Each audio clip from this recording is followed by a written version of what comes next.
Hey guys, tonight we're stepping barefoot into the world of medieval castles, where stone walls don't just look cold, they are cold. You're waking up in a room that feels more like a wine cellar than a bedroom. And honestly, that's because it basically is a wine cellar with a bedroll in it. The floor is rough, the ceiling is damp, and your breath fogs the air even in July. There's a fire, technically, but it's doing about as much good as lighting a match in a meat locker. The stone sucks up every ounce of heat and returns it with a bone-deep chill that makes you wish you'd never left the warm straw back in the village. It's a harsh way to start your day.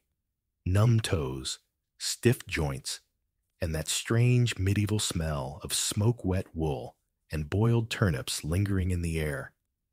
So before you get comfortable, take a moment to like the video and subscribe, but only if you genuinely enjoy what I do here. And of course, let me know where you're listening from and what time it is there.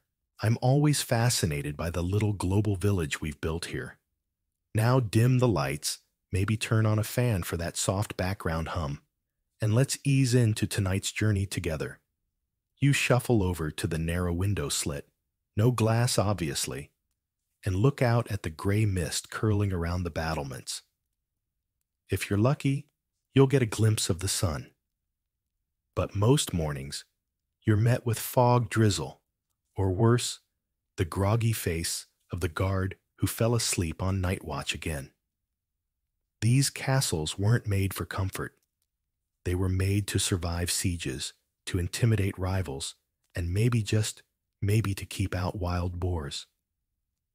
Everything else was an afterthought. The walls are several feet thick, which is excellent if someone's launching a trebuchet at you, but less ideal when you're just trying to warm your knees by a hearth that's more ceremonial than practical. And don't even think about insulation. Medieval builders had a real flair for dramatic architecture, but a deep distrust of anything that might make life easier. Tapestries helped a little, not so much for decoration, but to keep the walls from literally icing over. You sleep with your cloak on two hoods if you're fancy, and a dog curled against your shins. And you still wake up with frost on your eyebrows. Historians still argue whether castle dwellers truly felt privileged living in such conditions, or if they were just pretending to enjoy the rustic lifestyle because the alternative was well peasant huts, with even less protection and a few more rodents. Oh, and those high ceilings, gorgeous, sure. But they trap heat like a sieve traps soup. You light a fire, and 80% of the warmth floats straight up out of reach, like a cruel little medieval joke. Meanwhile, your knees remain icicles. That's if you're noble. Servants often slept in the kitchens, curled next to dying embers, and occasionally mistaken for sacks of flour. There's a reason why people layered so much back then. It wasn't fashion, it was survival. Linen undershirt, wool tunic, another tunic, a heavy cloak, and maybe then, maybe your knees would stop knocking. Probably not, though. One fringe detail: some wealthier castles had heated floors. Sounds luxurious, right? Until you realize the system involved servants shoveling hot coals into tunnels underneath the stone. Imagine the smoke. Imagine the smell. And now, imagine someone forgetting to open the vents. Yeah, cozy, but toxic. Eventually, you give up on the fire on the window and on the goosebumps marching up your spine. You pull your hood tighter, scratch at the itch from your woolen collar, and prepare for a day of castle living. It's not glamorous. It's not even particularly survivable. But hey, it's better than sleeping outside. Right. You shuffle down the narrow corridor half awake and already regretting last night's stew. Your destination, the chamber pot in the corner of the room. elegant right. In the world of medieval castles, indoor plumbing was about as real as dragons, so you're left with a painted ceramic pot and the faint hope no one has borrowed it without telling you. Privacy. The concept hasn't been invented yet. Your chamber pot sits proudly in the corner behind a flimsy curtain if you're lucky, but more likely in full view of your roommates. Because yes, you share your sleeping quarters with several other humans, one cat, hopefully, for the rats, and a possibly sentient pile of laundry. When nature calls you squat and hope no one makes eye contact, the smell is already part of your room's permanent atmosphere, equal parts sweat, damp straw, and a faint oniony aroma that defies explanation. And once you've finished your humble business, someone maybe, you may be a servant, maybe no one for far too long, has to dump it out the nearest window or down a chute known as a garderobe.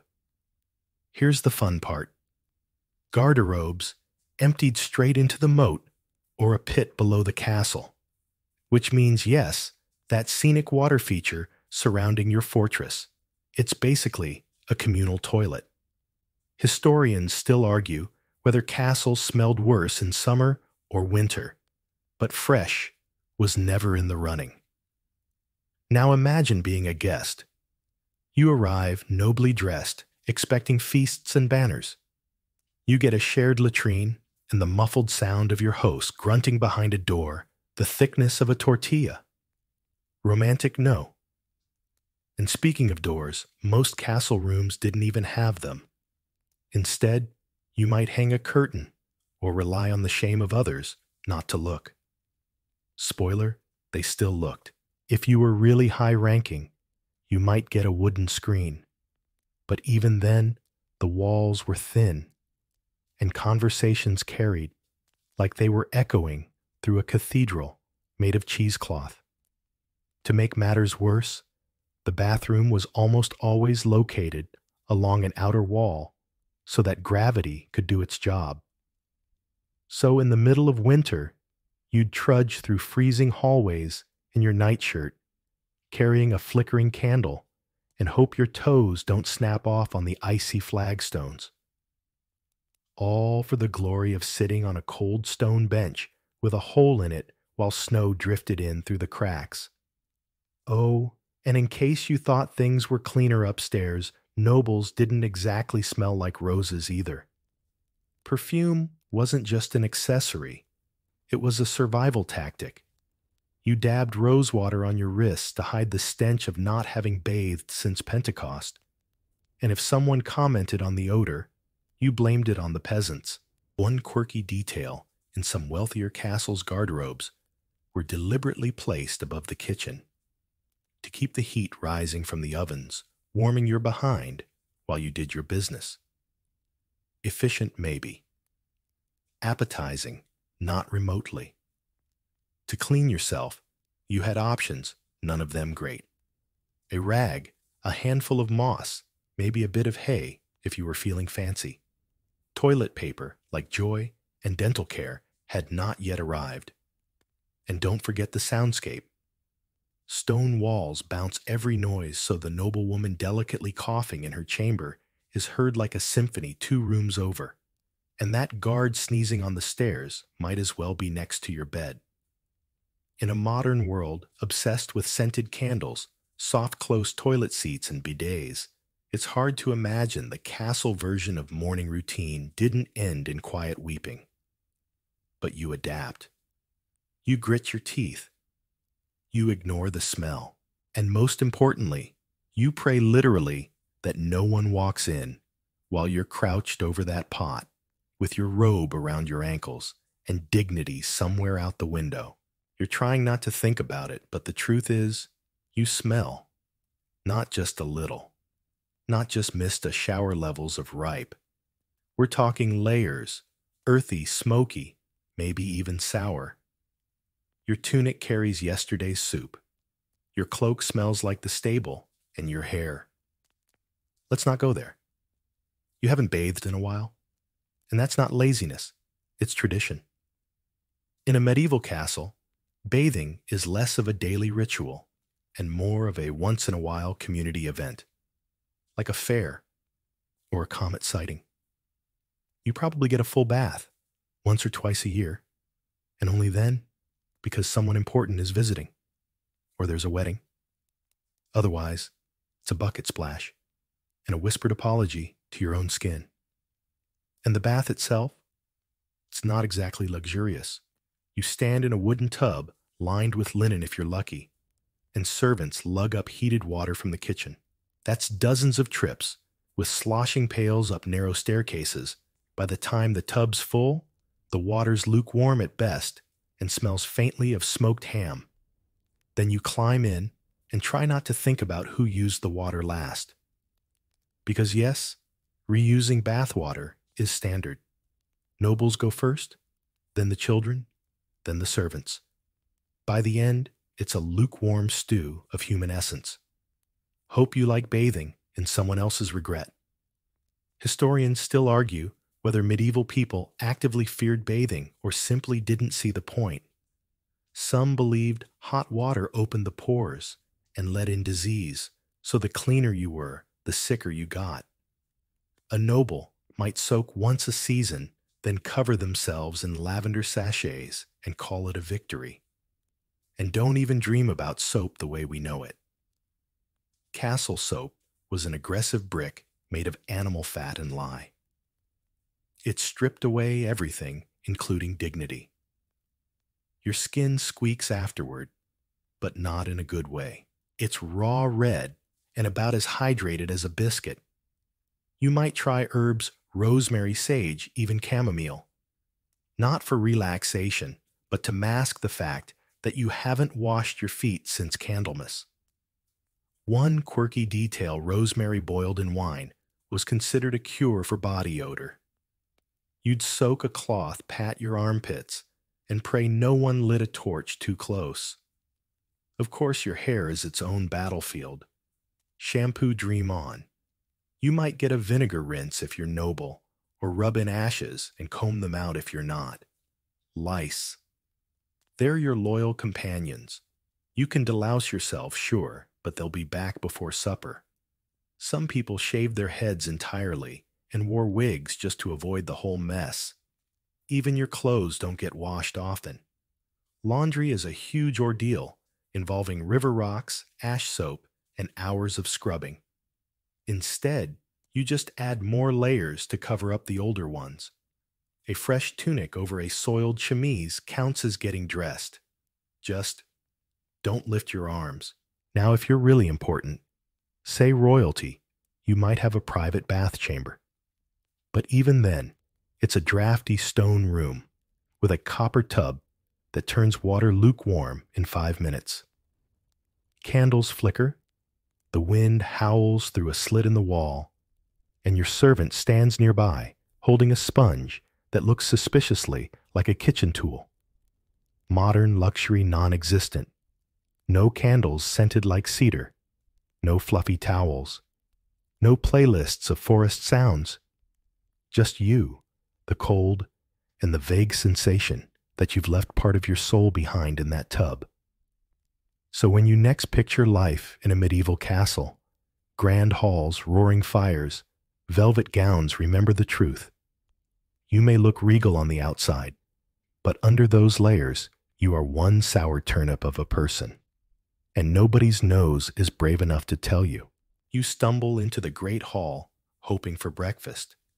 But what greets you instead is either a royal banquet or a crust of yesterday's bread and a suspicious gray broth. There is no in-between. In the medieval castle food system, you're either feasting like a lord or fasting like a monk with the flu.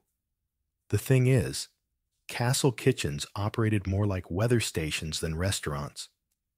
If it was a feast day, a noble's birthday, or someone's head just got lopped off in victory, great news. You'd get roasted meats, mulled wine, candied nuts, and bread that actually had flavor. If it was a regular Tuesday in winter, prepare for boiled barley and regret. And don't even think about personal choice. You eat what's served. If it's salted herring for the fourth day in a row, you nod thank the cook and chew with your eyes closed. The medieval calendar was packed with religious fasting days, sometimes over 150 per year. That means no meat, dairy, or eggs on those days. Instead, fish. Lots of fish. Cold fish. Fish jelly. Fish pies. And if you lived inland, where fresh fish was rare, you'd gnaw on salted cod so dry it doubled as roofing material. Historians still argue whether medieval people truly dreaded these days or saw them as welcome variety. But one thing's certain, fish fatigue was real. You'd try to get creative spicing it with whatever was available, but castle spice racks were mostly empty unless someone had just looted a caravan from the east. On the flip side, feast days could be absurdly lavish. Swans roasted whole served with their feathers reattached. Peacock pies. Dishes dyed bright green with parsley juice or gold-leafed for no reason, except it looked rich. One quirky detail. Some feasts included illusion foods like meatballs shaped to look like pears or puddings dyed to resemble roast duck. But don't let the glamour fool you. Those meals could be dangerous. Food poisoning was a frequent guest. Castles lacked refrigeration, and meat spoiled quickly, especially in summer. You might tuck into a venison stew that had spent 3 days aging beside the fire and wake up with visions of St. Bartholomew giving you a disappointed look. Even if the food was safe, eating, it was an ordeal. Forks hadn't caught on yet.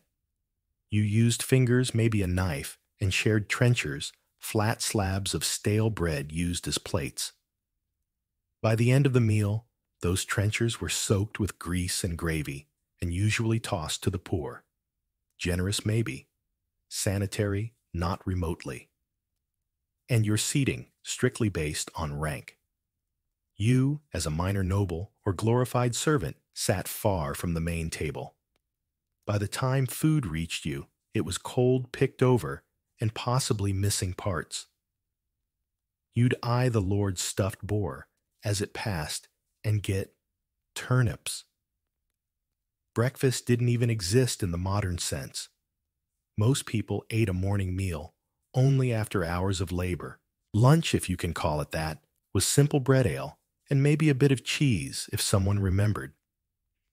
Dinner was the main event, but again, it could range from celebratory excess to bitter cabbage water. Food preservation, limited. Smoking, salting, and pickling were your best bets. Castle larders often smelled like despair and dried meat. One misstep in curing and your winter ham turned into a biohazard. And don't ask what they did with moldy cheese. Let's just say flavor was subjective. Drinks were safer than food. Water could be risky, so people drank ale even for breakfast, children included. It was weak, but enough to keep your stomach from turning inside out. Wine existed, sure, but was often spiced and diluted beyond recognition. You sipped it while trying to ignore the chunk of cork floating in your cup. The castle diet was a roulette wheel, spinning wildly between abundance and austerity. Some nights, you were licking goose fat off your fingers. Other nights, you were praying over a radish and pretending it was roast beef. So yes, food in a medieval castle could be decadent, theatrical, and memorable. It could also be monotonous, risky, and weirdly fishy. You never quite knew what you'd get, but you always ate with gratitude. Because the cook held power, and you did not want to end up with the plate that smelled faintly of vengeance. It's the middle of the night. You should be asleep. But no, your name's on the rota for night watch. You're wrapped in a threadbare cloak, pacing along the battlements of a medieval castle, and wondering which will break first, your will to live or your toes from frostbite. The stars are out, but there's no comfort in them. The wind howls across the parapets like some ancient ghost has a grudge. You press your back against the stone for warmth futile, as the stone is roughly the same temperature as disappointment. You're alone, except for the occasional flutter of a bat's wing, or the eerie creak of a wooden shutter below. Guard duty in a castle isn't the dramatic sword-drawn action fantasy you were promised. No.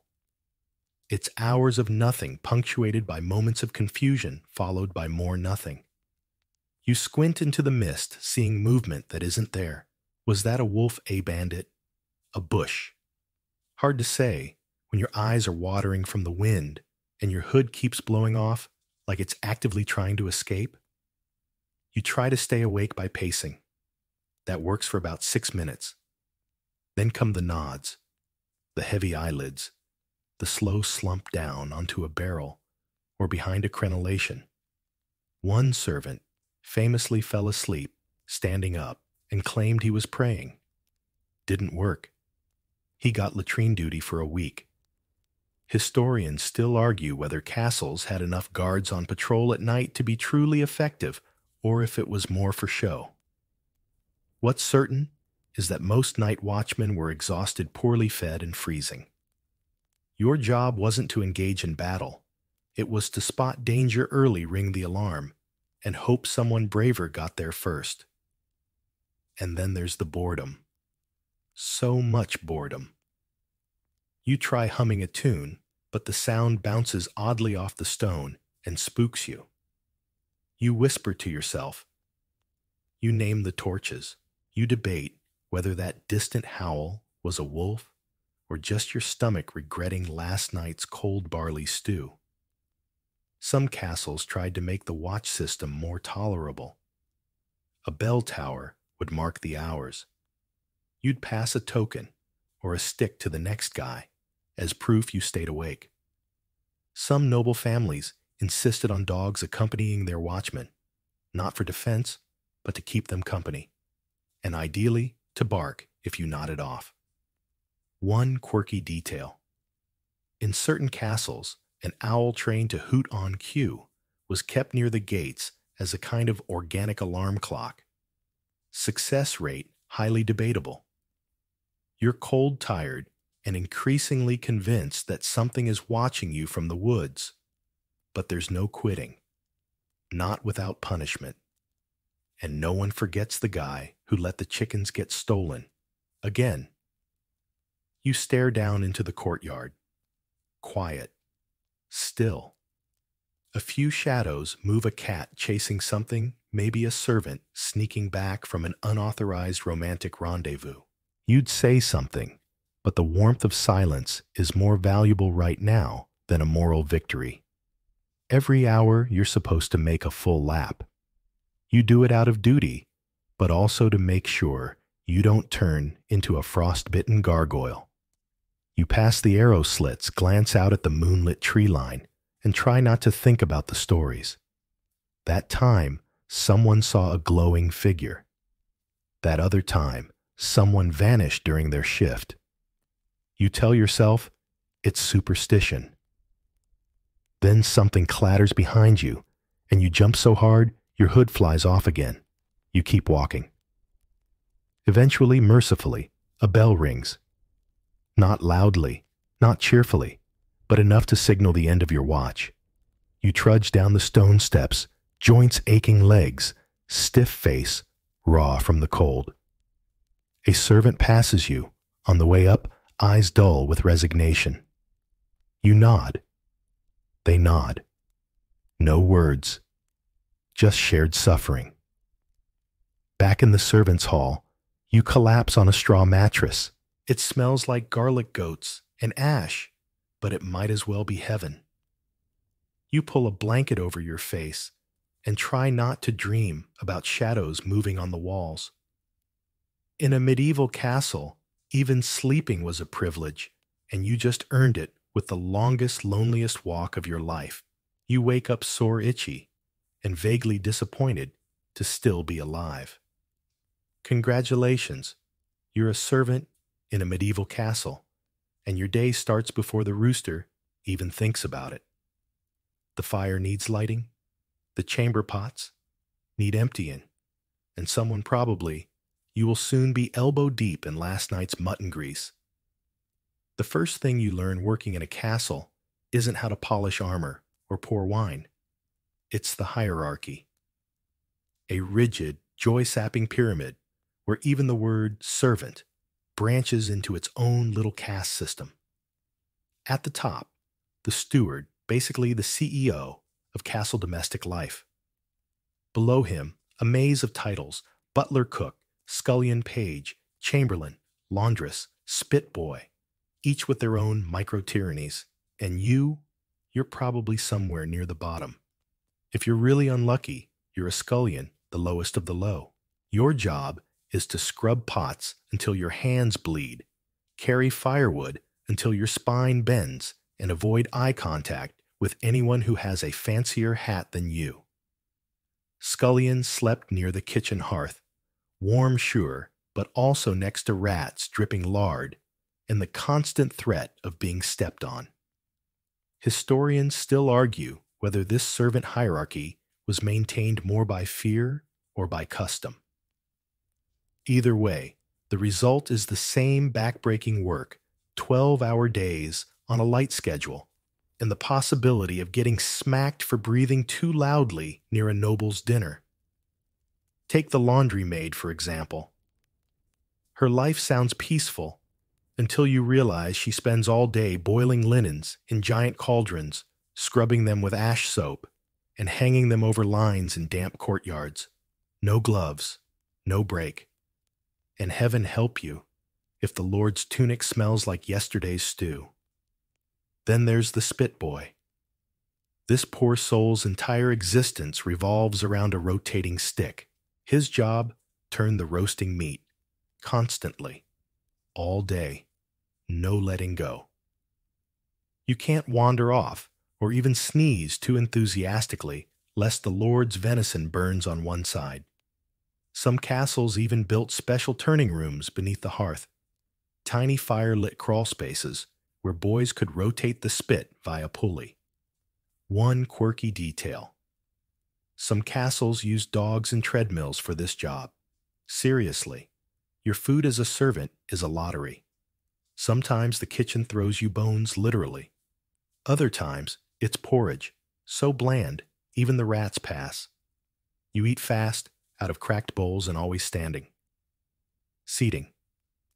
That's for people with names. Your clothes are rough wool, itchy linen, and always secondhand. Sometimes third-hand. You patch your own shoes, reuse your own candle stubs, and if you tear your tunic, you're sewing it by moonlight after the day's work is done. What's worse? The expectations. Nobles want you invisible until they need you. Then suddenly expect psychic-level anticipation. You're supposed to know when they're cold, when they're hungry, when they're feeling slightly poetic and wish to walk dramatically down the corridor. Guess wrong. And it's back to washing flagstones with vinegar. There's no privacy. You sleep in a hall, snore beside people you hate, and if someone gets sick, well, welcome to group illness.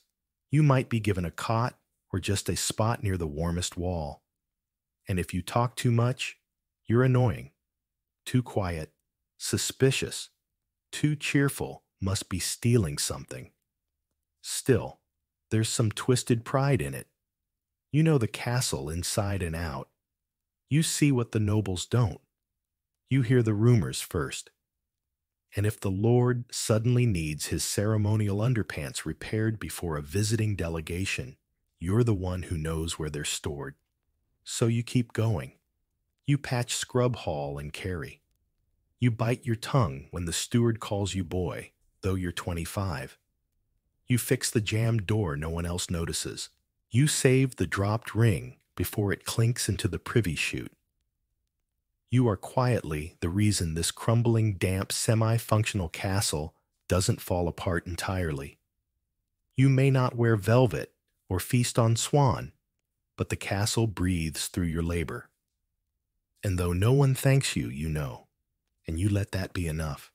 You wake up with a stiff neck and a breeze blowing directly onto your forehead. There's a narrow slit in the stone wall across from your bed, about the width of a sword blade and only slightly taller. That, dear listener, is your window. If you're wondering where the glass is, there isn't any.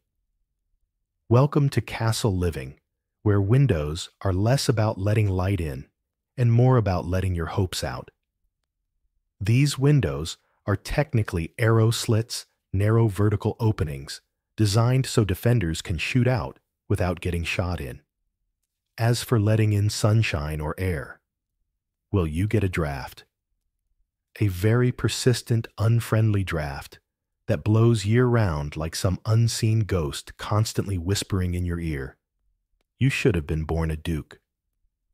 The rooms in medieval castles are dim, perpetually gray, and flickering with torchlight. You learn to live by the glow of fire, not daylight. Historians still argue whether this architectural gloom was intentional to keep invaders confused or just a byproduct of building with tons of rock. Either way, you live in perpetual twilight, squinting at embroidery or trying to read illuminated manuscripts with one candle and a prayer. And that's assuming you're allowed to have a candle. Wax is expensive. Tallow smells like regret. Lighting a room is a luxury, not a right. Now let's say you're lucky. Maybe you're a noble in a newly refurbished chamber. You might get an actual window, a rectangular opening with wooden shutters. On market day, some merchant might sell you horn panes, thin slices of animal horn scraped and pressed into sheets. These let in some light if you enjoy staring at the world through a layer of yellowish fog and disappointment. Want real glass? Sure, just wait until the Renaissance. Early glass windows were reserved for chapels or extremely rich nobles, and even then, they warped images like funhouse mirrors and were so fragile they cracked at the first thunderclap. Quirky detail. Some wealthier castles hung oiled parchment or linen soaked in animal fat across window frames. Translucent, yes, but also prone to melting slightly in summer. You'd pull open your shutters and realize the window now smells like last night's bacon. And when weather turns, forget it. Rain slaps through the slits. Snow drifts in. Wind whistles so fiercely that tapestries flap off the walls like angry birds. You can try stuffing moss in the cracks or covering openings with furs, but that's only if you haven't already repurposed those furs as makeshift blankets. The worst part, sound. Everything echoes. Voices bounce off stone and slide down corridors like nosy whispers. Thunder becomes a full-body event. You start hearing things, snapping timbers, scurrying paws, disembodied sighs. Were those ghosts, a servant coughing, or just the wind blowing through that slit you call a window? During the day, the lack of proper windows means poor ventilation. Smoke from the hearth builds up, turning rooms into low-budget fog machines. You breathe soot and squint through a haze, developing what modern doctors might call castle lung, not an official diagnosis, but definitely a condition. Nighttime brings new challenges. Without light, your brain turns every shadow into something sinister. You try not to look at the corner, where the wall dips in slightly, where something might be watching. You pull your blanket tighter, shiver, and try to remember if you latch the shutter. Some people hung charms near windows, herbs crosses, or bits of iron to keep spirits out. Others just ignored the holes entirely, pretending the cold was invigorating and the darkness soothing. You're not convinced. So here you are in a room that's too dark to work in, too damp to rest in, and too loud to think in. The breeze keeps lifting your hair. The torch sputters. And the one thing that was supposed to connect you to the outside world, your window, is really just another architectural prank played by the stone itself.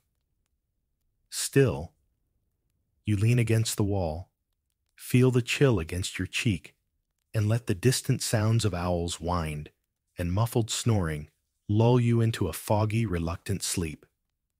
It's not ideal, but it's home. You're late. Again. The Lord's expecting you 2 floors up in the North Tower, and you're scrambling torch in one hand, cold bread in the other, trying not to break your neck on what might be the most deliberately unfriendly staircase ever built. Because in a medieval castle, stairs weren't designed for comfort, they were designed for warfare. First of all, they're spiral. That's not for aesthetics. Spiral staircases in castles always curve clockwise as you go up. And that's no coincidence. The idea defenders coming down could swing their swords freely, while attackers climbing up would be forced to fight with their weaker hand bumping elbows against the center column. A brilliant strategy, unless you live there and have to climb these death loops daily. You take them 2 steps at a time, heart thumping, trying not to catch your toe on a chipped edge. Every stone step is uneven, like a giant laid them out during an earthquake. The steps are narrow, wedge-shaped, and never the same height. And they twist sharply, leaving you dizzy and mildly nauseated halfway up. It's like living inside a stone snail. Historians still argue whether the builders intentionally made each step slightly different to trip attackers, or if they were just bad at measuring things. Either way, you develop a cautious rhythm. Over time, step, pause, balance, breathe. If you forget the sequence, congratulations, you're now tumbling headfirst into the pantry. And don't even think about carrying anything. Buckets, trays, swords picked too, because balance isn't guaranteed.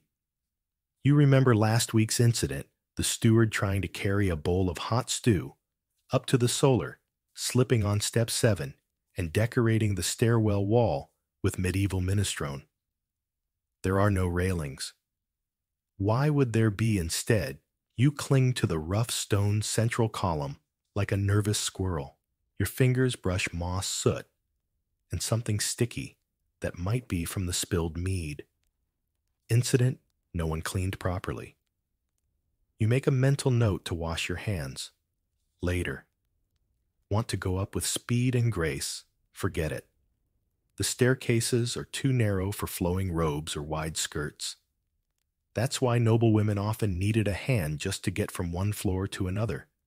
And if you're unlucky enough to meet someone coming down, prepare for a very awkward silent negotiation about who hugs the wall and who risks falling. One quirky detail in some castle's secret stairs were built for servants to avoid crossing noble paths. These were worse.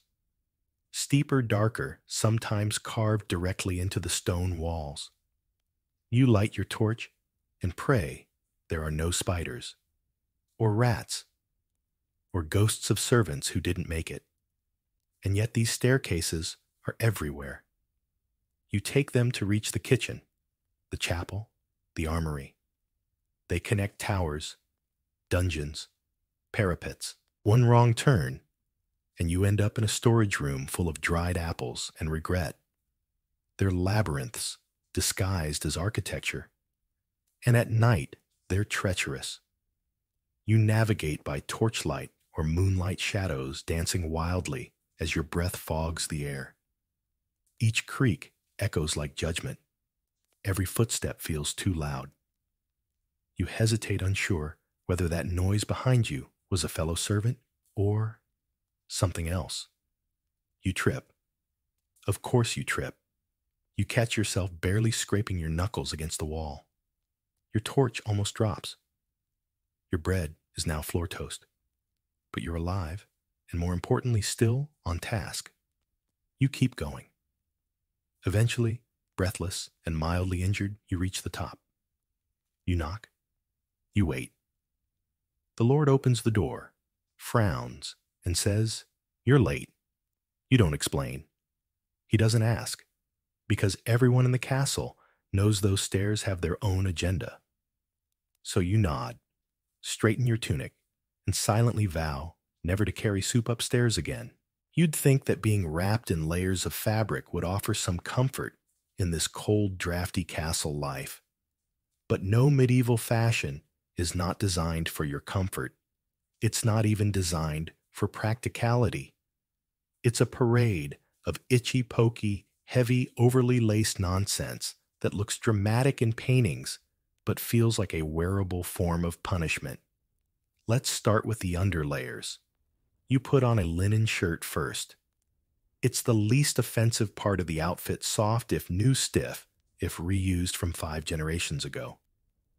Then comes the wool tunic, which sounds cozy, until you remember medieval wool is unlined, unfiltered, and scratchier than a cactus in a burlap sack. You shift. It itches. You scratch. It still itches. And you're not done. If you're a man, you wear hose, tight-fitting leg coverings that are somehow both too warm and not warm enough. You tie them to your braise underwear that are basically puffy shorts with a drawstring and eternal shame. If you're a woman, you're layering a kirtle under a gown, over a shift, under a surcoat, with laces up your sides and possibly a girdle across your stomach. You're a walking fabric lasagna. And the worst part, you can't dress yourself. Seriously. Someone has to lace you in. Try waking up early just to beg your sister to help you get into your arm-length sleeves while both of you shiver in the morning frost. Historians still argue whether fashion or function ruled the day. Did nobles dress this way to show off wealth, or because they truly thought layers were stylish? Most likely both. But the result is the same. You sweat in summer, freeze in winter, and constantly pray you don't need to use the garderobe in a hurry. Shoes. Don't get your hopes up. Medieval shoes are thin leather slippers with 0 arch support and 0 personality. If you're really fashionable, you might wear poulans, long pointy shoes that curl up at the end. Looks great in tapestries, terrible for staircases, muddy roads, and dignity. One quirky detail. Sometimes the points were so long they had to be tied to your knees with little chains to avoid tripping. That's not a joke. That's just fashion. For formal occasions, nobles added layers of fur-lined mantles, brooches the size of dinner plates, and heavy hoods that make your neck cry. Women might wear towering hennons, those conical hats with floating veils, and pin them so tightly to their scalps they get headaches that last until Pentecost. You try to sit. The gown doesn't let you. You try to breathe. The laces refuse. You raise a goblet and hear a seam pop in your shoulder. And you still haven't reached the fancy accessories, rings on every finger, belts that weigh as much as your dignity, and embroidered gloves that can't actually grip anything. Servants fare no better. Their clothing is simple, which is medieval code for rough gray and shaped like a sack. You wear the same tunic for weeks, maybe months. You sleep in it. You work in it. You sweat in it. And when it starts to smell like sadness, you turn it inside out and pretend it's fresh. Oh, and let's talk about laundry. Washing wool ruins it. Washing linen wears it out. So you don't. You just air it out in the breeze, like a medieval ritual to ward off odor demons. Soap helps, but it's made of lye and pig fat, so your hands come out clean, but also mildly chemically burned. Eventually, you become one with the discomfort. The shoes become your second skin. The wool, your cage. You stop noticing the pinpricks. The itch just becomes the baseline of existence. But the real irony, all that discomfort, all those layers, all that ceremonial dressing for status. People are supposed to look at you and say, wow, What a noble figure, not, wow, how are you still conscious? So you lift your chin, straighten your doublet, and pray the wind doesn't knock off your hat. Because if it does, you might not catch it in time. And fashion waits for no peasant. You hear at first tiny clawed feet scampering across a rafter just above your bedroll. Then a soft scritch-scratch in the straw beside your pillow. You sit up. Nothing visible. But you know they're there. Because in a medieval castle, rodents aren't just a nuisance. They're roommates, the kind you didn't invite and can't evict. Let's start with the mice. Cute in fairy tales. Less charming when they're chewing through your only pair of hose. They live in the walls, the pantry, the flour sacks, and sometimes your boots. They're quick, bold, and terrifyingly good at showing up just as you're drifting off to sleep. Then come the rats, larger, louder, and infinitely ruder. They chew through wooden shelves, burrow into hay, and seem to enjoy staring directly into your soul at 3 a.m. Castles are perfect for them, drafty stone walls, with endless crevices, food scraps left by the hearth, and no one with modern pest control training. You set traps. Nice try. Rats in castles are basically part of the ecosystem. You can kill a few, but the rest just watch you from the rafters, like little judgmental gremlins.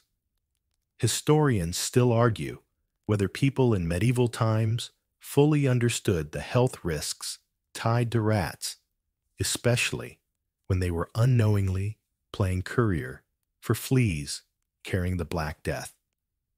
But one thing's for sure, nobody enjoyed their company. And then there are the fleas. Not rodents, sure, but let's be honest, they're on the guest list. They live in bedding, fur clothing, and occasionally your eyebrows. No matter how many times you shake out your cloak, you feel them. Itchy ankles. Fleas. Phantom crawling sensation. Fleas. Bad mood. Probably fleas. One quirky detail, nobles sometimes carried little flea traps, tiny perforated containers filled with blood-soaked cloths or honey to lure the pests away from their skin. A noblewoman might keep one tied to her girdle, smiling politely at court, while a micro-horror show unfolded near her hip. You try to protect yourself. You line your mattress with herbs, lavender, mint, wormwood. You scatter rushes on the floor, hoping the sharp stalks will deter critters. You encourage cats. Lots of cats. Some castles were practically ruled by them, semi-domesticated overlords, allowed to come and go as they pleased, their job being to scare off anything with whiskers and a tail. But even the cats can't keep up. The kitchen's a buffet. The pantry's a nesting site. The stables are one giant rodent rave. And when you sit down to dinner and notice a mouse nose poking from a hole in the bread, well, you do your best to eat around it. Your bed. It's not safe either. You tuck in only to feel the unmistakable tickle of little feet across your legs. You swat. You whisper a prayer. You sigh. Because it's not worth the fight. You share your sleeping quarters with nature now. Congratulations. And it's not just the lower classes. Even noble chambers had their share of visitors. No amount of tapestries or perfumed linens could fully ward off the determined rat. You'd hear tales of kings losing sleep over midnight squeaking. One story tells of a noble who declared war on the mice in his solar and started naming them as enemies in court documents. Understandable. Even more surreal. Some people got used to them. They became part of the ambiance. Like birdsong, but grosser. You could tell how fancy a hall was by the volume of the scurrying. A quiet room, probably full of traps. A bustling high-traffic chamber. Rat symphony. So here you are, trying to fall asleep again. The torch has burned low. The wind howls through the slit window. And somewhere, something tiny is nibbling at the hem of your blanket. You pull it higher.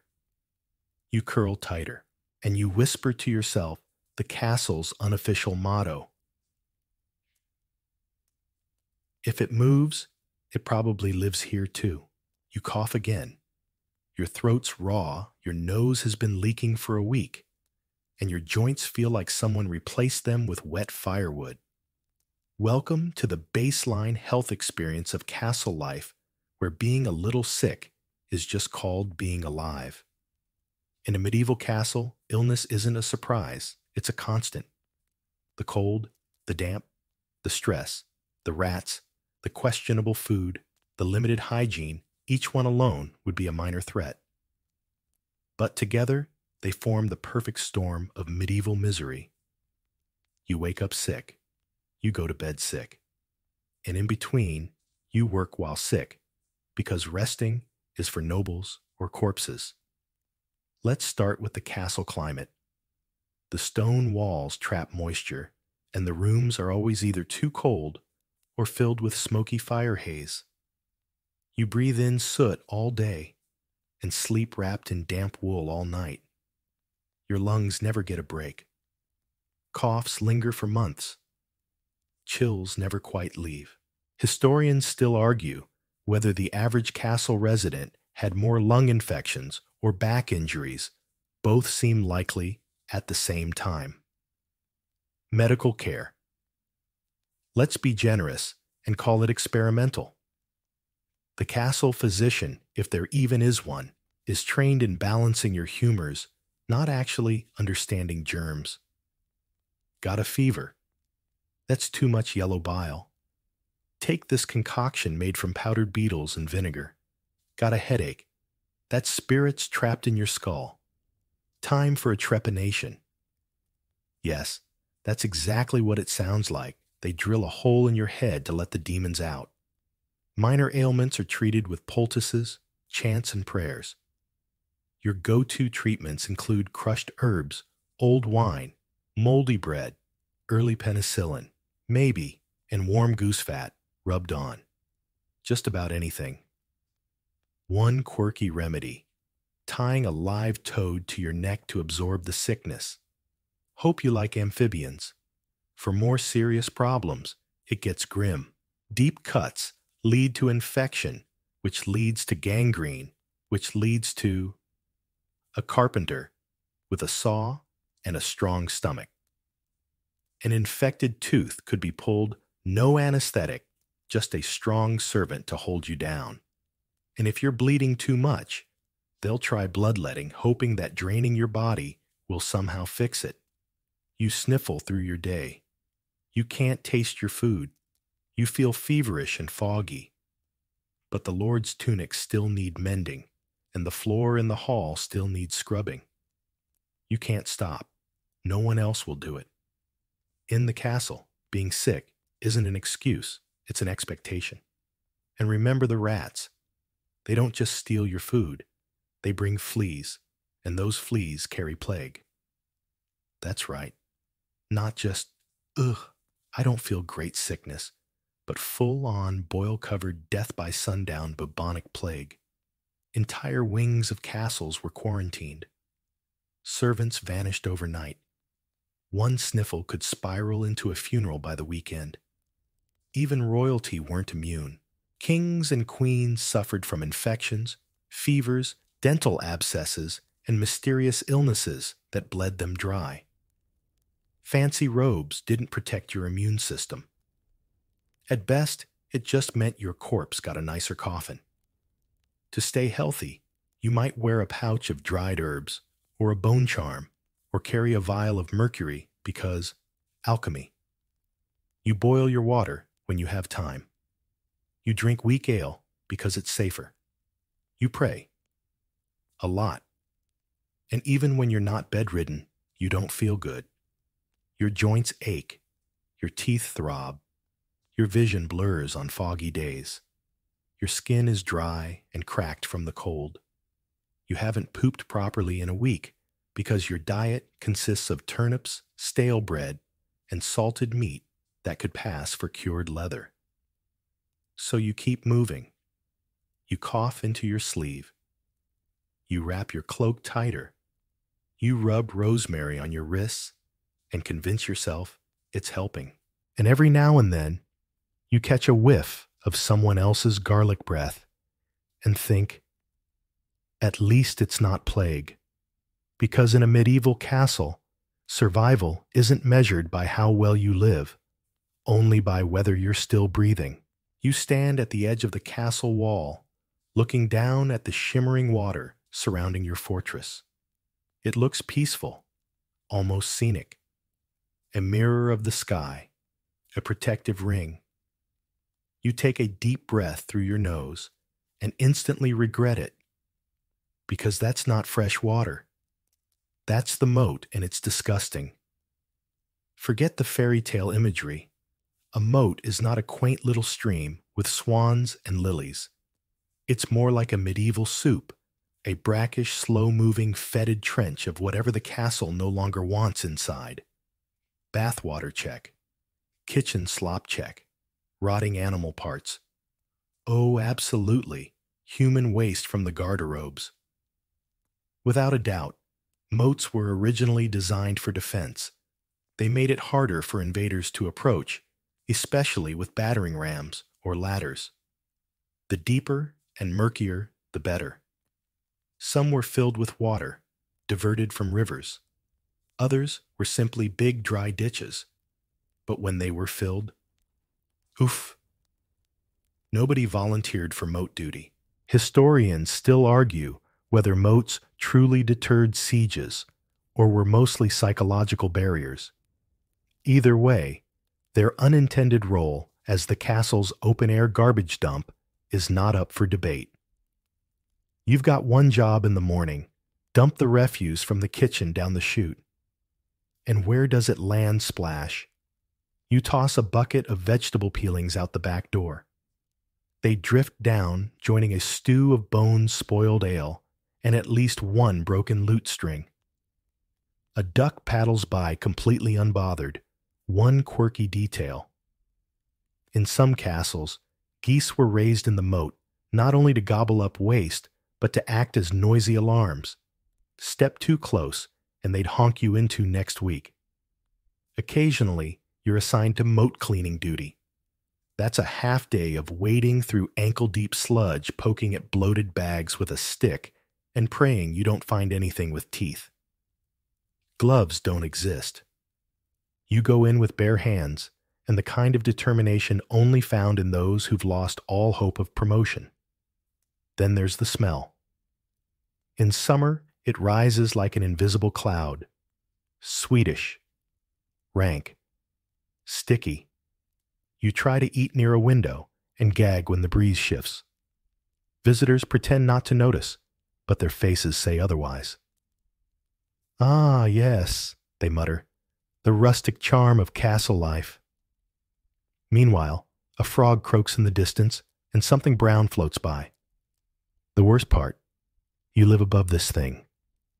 The garderobes, the castle toilets are built right into the outer wall, positioned to drop waste straight into the moat. Which means when you're crouching over the privy at midnight, you're contributing to the moat's legacy. And that splash you hear, that's history being made. Some castles tried to make it more manageable. Herbs were thrown in for scent. Lime was added to slow rot. But none of it worked. The moat was alive, bubbling, gurgling, and occasionally belching up a long-lost chicken bone. And you know what's really terrifying? During sieges, the moat could become a tactic. You'd toss dead animals into it to spread disease. Some defenders even flung enemy corpses into the water. Psychological warfare, they said. But to the servants, cleaning the water, post-siege pure trauma. You dream of bridges of clean rivers and babbling brooks, but instead you get this reeking aquatic moat monster. You do your best to avoid looking down. You stop asking questions when something with too many legs skitters across the surface. And when the Lord decides to host a banquet on the outer balcony, you make sure all the wine is strong enough to numb the nose. So yes, the moat is beautiful from a distance, but up close, it's a rancid ring of despair circling your stone prison. Like a decorative insult.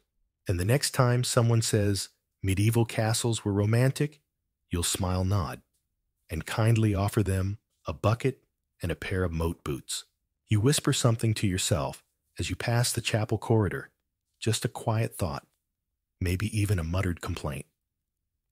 3 seconds later, it comes back to you, echoed, louder, from down the hall, as if the castle itself is gossiping, because in a medieval castle, everything echoes. The stone walls, the vaulted ceilings, the arched doorways, it's like living inside a cathedral crossed with a cave. Privacy is not just rare, it's a myth. Your footsteps click on the cold flagstone floor and ricochet off the walls like tiny drum beats. A sneeze from the kitchen bounces all the way up to the solar. Someone drops a pan in the scullery, and the sound rings through the entire west wing like an alarm bell made of copper and fury. Even simple daily sounds are magnified into minor catastrophes. A door creaks, it screams. A stool tips, it crashes like thunder. A noble clears his throat during supper. Suddenly everyone hears and assumes someone's about to be poisoned. Historians still argue whether medieval builders deliberately amplified acoustics for dramatic effect, especially in chapels and great halls, or if it was just a side effect of building with 12-inch thick stone and zero soft furnishings. Either way, it makes for an overwhelming soundscape. A grand hall might have as many as 50 people working, talking, coughing, and clanking armor. And every noise stacks like a sonic lasagna. The castle has no carpets, no curtains unless you're lucky or rich. Tapestries help a little, but only if they're thick and everywhere. Most of the time, sound bounces freely, traveling from one cold corridor to another like a bard that never stops singing. Except the song is just someone chewing too loudly. You wake up in the middle of the night. The torches have gone out. The castle is mostly dark, but it is not quiet. You hear every creak of wood, every gust of wind, every echoing footstep from someone 3 rooms away. Or is it 2? Or is it behind you? One quirky fact. In some castles, they used echo to their advantage. The chapel's design allowed a priest's sermon to carry without shouting. The great hall let the Lord's voice boom with authority. Unfortunately, that same architectural feature means when the chamberlain yells at the page boy for spilling ink, the entire castle hears about it. Even laughter is weaponized. One chuckle from the upper gallery becomes a chorus of echoes. Someone telling a joke in the cellar. It sounds like a ghostly choir rehearsing upstairs. You start whispering not to be polite, but because every word has consequences. And don't forget the armor. Armor clinks.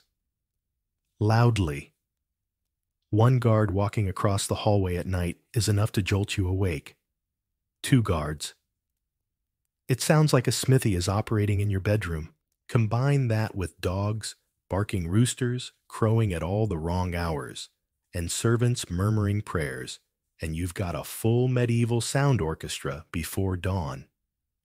Worse still, any attempt to be discreet is sabotaged by the architecture. Trying to sneak a snack from the pantry. The wooden floor creaks under your heel, echoes off a beam, and by the time you reach the cheese, 3 people know, and one of them is already judging you. Even arguments become public performances. A heated whisper becomes a castle-wide scandal. You drop your spoon at dinner. The sound is greeted by 50 heads, turning in unison, as if you just challenged the Lord to a duel. And sleeping, forget it.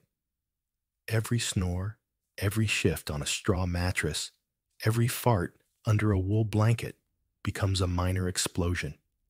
You bury your head under your cloak, praying for silence that never comes. You hear a door slam 4 chambers away and wonder if it's a ghost or just the wind, or worse, someone looking for you. Eventually, your brain adapts. You stop flinching at clatters. You learn to walk with soft steps and cushion your words. You memorize which floorboards betray secrets and which corners amplify noise. You exist within the sound, never apart from it. Because in a medieval castle, the walls may not have ears, but they absolutely have mouths. You're just starting to drift off. The straw under your back has finally flattened enough to stop stabbing you. Your cloak is wrapped tight around your shoulders. The flickering torch in the hallway has gone out. Peace at last. And then, bong. The chapel bell tolls. Again, and again, and again. It's time for Matins, the first prayer of the day. Except it's not even day yet. It's the middle of the night. Welcome to the world of medieval religious timekeeping, where the only thing stricter than the chill is the schedule. In a medieval castle, religion isn't just a part of life, it is life. Every hour is marked literally by the church bell. If you live anywhere near the chapel, expect your day and your dreams to be dictated by a series of loud metallic reminders that your soul needs tending. You stumble out of bed, bleary-eyed, tripping over your tunic as you dress in the dark. You're not even sure if it's morning or just a particularly noisy evening. You follow the sound of soft chanting and candlelight toward the tiny chapel tucked into the castle's coldest corner. And as you kneel on the stone floor, trying not to fall asleep upright, you begin to question your life choices.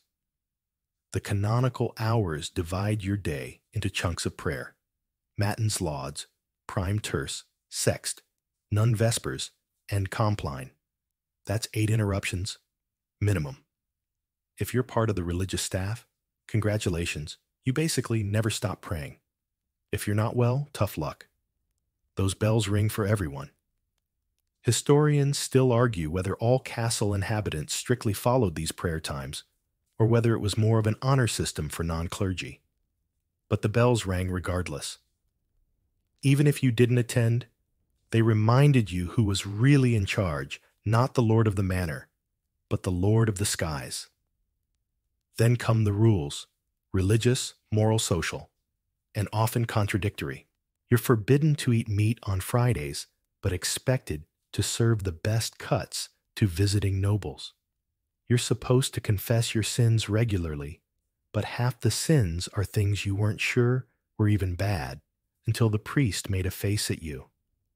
And the fasting. So much fasting. Over 100 days a year were designated for religious abstinence. No meat, no eggs, no dairy, not even joy sometimes. Your breakfast is thin gruel and silent chewing. You eye a boiled turnip and convince yourself it's spiritually fulfilling. It isn't.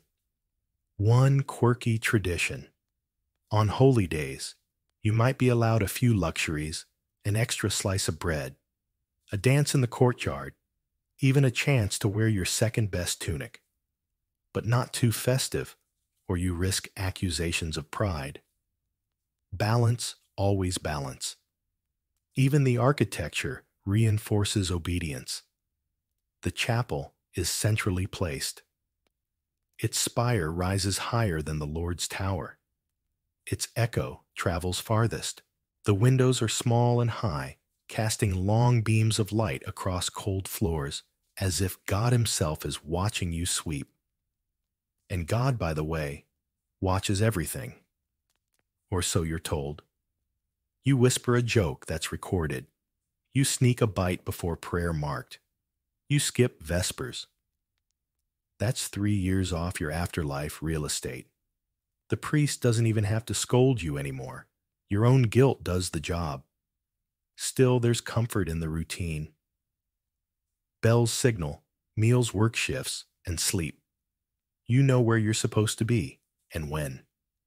The day is a tightly wound rope you cling to even as you grumble about it. There's a strange peace in predictability, even if it comes with sore knees and cold ears. Sometimes you look around the chapel during compline just before bed and see everyone the same way, tired, bowed, slightly smelly, but momentarily united.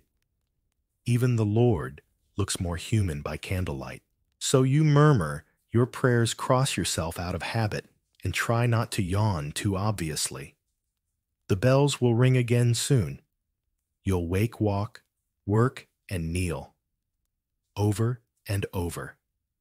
Not because you're forced, but because in a castle, religion is the glue holding everyone's sanity barely together. It's late. Or early. You've lost track. All you know is that you're lying awake on a lumpy mattress wrapped in a scratchy woolen blanket that somehow manages to itch and offer no warmth at the same time. You shift. You sigh. You try to relax. But the castle won't let you.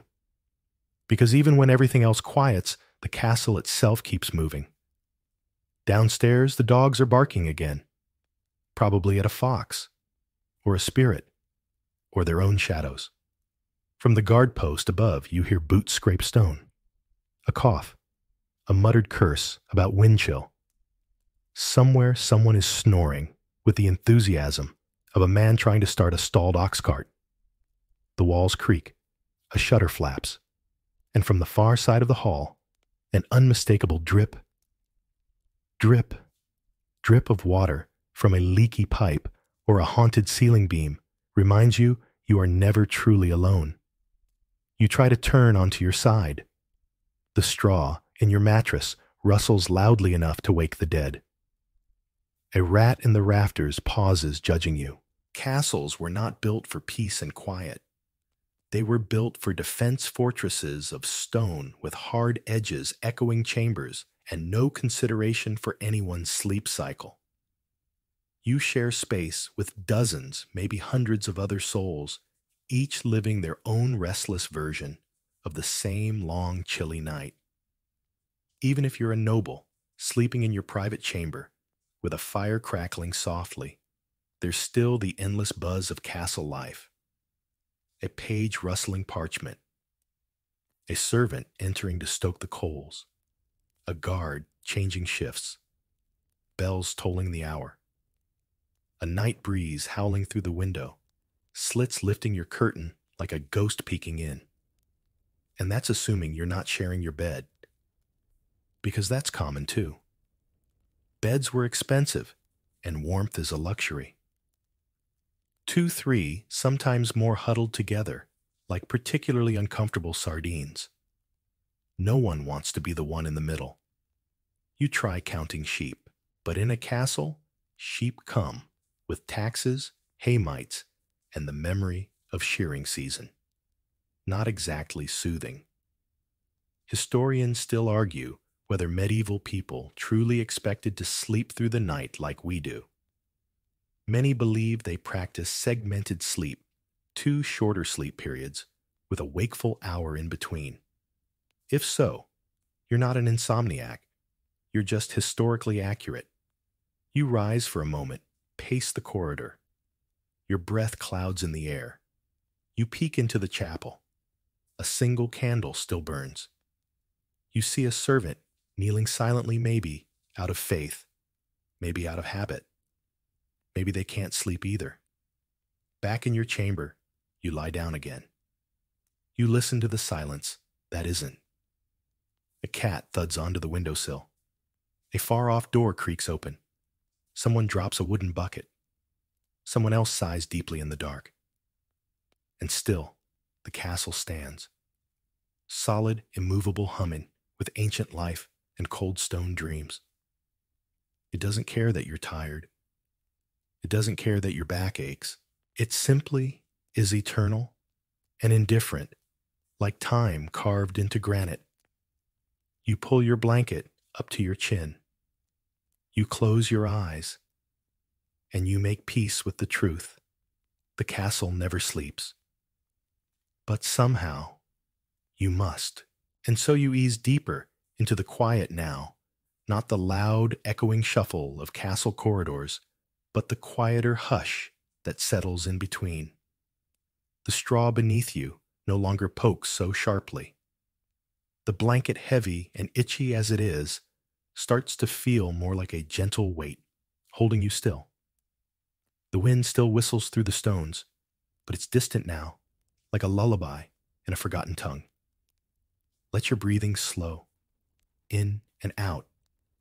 Let the noise of servants' guards, bells and whispers drift backward, farther and farther, until they dissolve into a kind of silence that only you can hear. You've lived through the meals and the moats, the rodents and the rules, the staircases and the sleepless nights. You've worn the scratchy tunics, climbed the twisted steps, whispered your midnight prayers under vaulted ceilings no one ever dusts. And yet through it all, you're still here, breathing, resting, drifting. Because no matter how brutal, ridiculous, or uncomfortable life in a medieval castle was, you've made it through the night. So let your eyes stay closed. Let the flickering torchlight fade into dreams. Let the echoes turn to murmurs, and the murmurs into nothing at all. Sleep now. Not because the castle has stopped, but because you have. And that here is the rarest kind of peace. Rotten walls, frozen beds, and medieval castle. Misery. We plunge into the grim, bone-chilling world of medieval castles, those towering stone hulks that promised glory but delivered misery. Picture this. You're trudging through a muddy courtyard, boots squelching, as a damp wind slices through your cloak. The castle looms ahead, its walls slick with green slime, looking less like a fortress and more like a giant moldy sponge. Spoiler alert, you probably won't survive this without a serious cold. So before you get comfortable, take a moment to like the video and subscribe, but only if you genuinely enjoy what I do here. Drop a comment with your location and local time. I'm curious where you're chilling tonight. Now dim the lights, maybe turn on a fan for that soft background hum, and let's ease into tonight's journey together. You step through the castle gate, and the air hits you like a wet slap. It's not just cold, it's the kind of damp that seeps into your bones and stays there like an uninvited guest. The walls built from rough-hewn stone are supposed to scream strength, but up close, they're a mess. Cracked spiderweb across them stuffed with moss and something that smells like it died last century. You run your fingers along the surface, and they come away sticky-coated in a slimy film. This isn't Hollywood's fairy tale castle. This is a medieval reality check, where even the walls are out to get you. Let's talk history castles, especially from the 11th to 15th centuries, were military strongholds. First homes. Second, they were designed to withstand sieges, not to keep you cozy. Stone was great for stopping arrows, but terrible at insulation, trapping moisture like a sponge. Now here's a quirky tidbit. Some castle dwellers believed moldy walls had healing vapors and would press their faces against them to cure ailments. Spoiler. It didn't work unless you count pneumonia as a cure. Historians still argue whether lords knew their castles were health hazards or just shrugged and called it character. You shuffle forward, ducking under a low archway. The floors uneven, pocked with puddles that reflect flickering torchlight. Your breath clouds in the air, and you're already dreaming of a hot bath. but good luck with that. Bathing here is a once-a-month luxury if you're fancy. The castle's heart. The keep is ahead, but it's no warmer. You notice the walls aren't just wet. They're rotting in places, with black patches spreading like some medieval plague. A rat skitters past, giving you a look like you're the intruder. Joke number 1. Why did the rat move into the castle? Because the rent was free, and the walls were all you can eat. The smell's getting worse now. Think damp socks mixed with old cheese. You pass a wooden beam propping up a sagging wall, and it's not inspiring confidence. It's splintered, half-rotted, and probably older than your great-grandma. Castles weren't built to last forever. They were patched up like a bad quilt, with owners praying the whole thing didn't collapse mid-dinner. You can almost hear the Lord muttering, "Just one more year, please." But the walls don't listen. They keep soaking up rain snow and whatever else the weather throws at them, turning every room into a damp cave. You pause shivering and notice a tapestry hanging nearby. It's supposed to be grand, showing some knight slaying a dragon, but it's mildewed, the colors bleeding into a sad blur. You're starting to get why people didn't linger in these halls. Every step feels like a battle against the castle itself, and you're losing. Joke number 2. What's a medieval castle's favorite game? Hide and leak. And it always wins. You're not sure what's worse, the cold, the smell, or the creeping sense that this place wants you gone. As you move deeper, the castle feels alive, but not in a good way. The walls seem to groan, shifting under their own weight. You're not just visiting history, you're stuck in it, and it's not a fan of guests. This is just the start, though. The castle's got more misery in store: frozen beds, howling drafts, and a whole lot worse. For now, you pull your cloak tighter and keep moving, hoping the next room's at least got a fire. Spoiler, it probably doesn't. You push deeper into the castle, the damp chill from those slimy walls still clinging to your skin like a bad memory. Now, you're in a narrow corridor, and the air feels heavier, thick, with a musty stench that makes your nose wrinkle. The walls here aren't just damp, they're practically weeping. Green and black mold splotches spread across the stone like some toxic mural, and every breath you take feels like you're inhaling a science experiment gone wrong. You're starting to wonder if the castle's trying to poison you, and honestly, you're not far off. The stones under your feet are slick, forcing you to move slowly, one hand brushing the wall for balance. Big mistake. Your fingers sink into a patch of slimy mold, soft and cold as a dead fish. You yank your hand back, wiping it on your cloak, but the sticky residue lingers. These walls aren't just decaying. They're a health hazard. Historical fact. Medieval castles often had poor ventilation, trapping moisture and fostering mold growth that could cause respiratory issues. Doctors back then didn't know about fungi, so they'd blame bad air or angry spirits for the coughing fits. You can almost hear some monk muttering about demons while you're just trying not to gag. Here's a quirky tidbit. Some castle dwellers thought rubbing moldy bread on wounds would heal them, believing the green fuzz was a gift from God.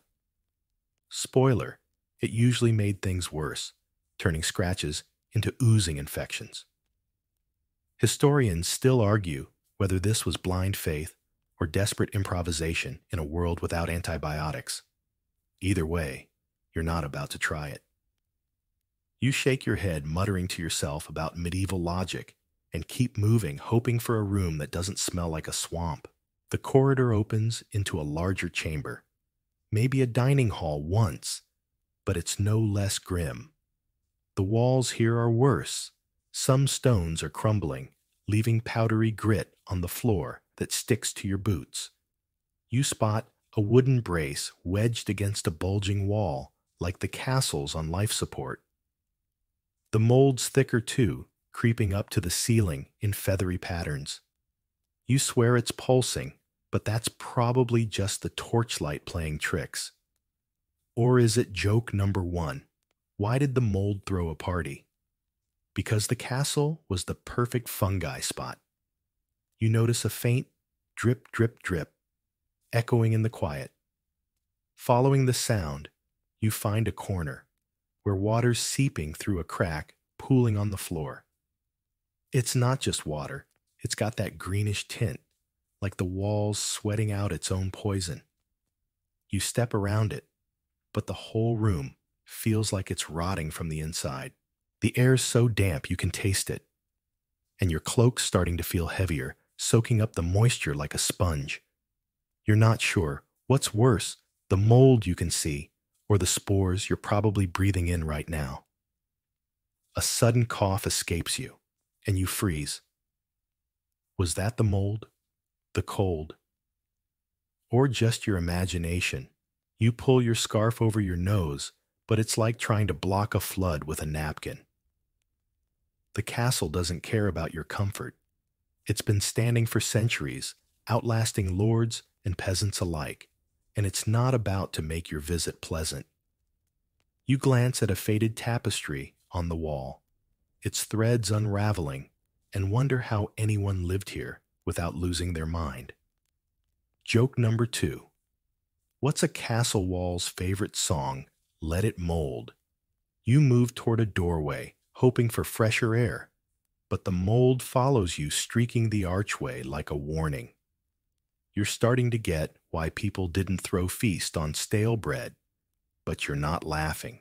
The castle's misery isn't just in the walls, it's in the very air you're breathing. You remember that rat from earlier scurrying like it knew something you don't. Maybe it's smarter than you are, sticking to the shadows where the mold's less likely to get it. Joke number three. Why don't castles get renovated? Because even the mold's got tenure. As you step forward, the floor creaks under a rotten board, and you catch yourself before you fall. The castle's not just decaying, it's fighting back. You're not sure what's next, but you're already dreading it. Those frozen beds you've heard about. They're probably just as welcoming as these walls. For now, you keep moving, one careful step at a time, praying the next room's got less mold and more hope. But deep down, you know this castle's got more misery to share. You push deeper into the castle, the damp chill from those slimy walls, still clinging to your skin like a bad memory.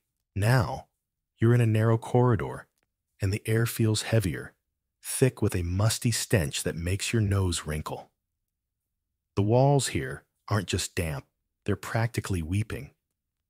Green and black mold splotches spread across the stone like some toxic mural, and every breath you take feels like you're inhaling a science experiment gone wrong.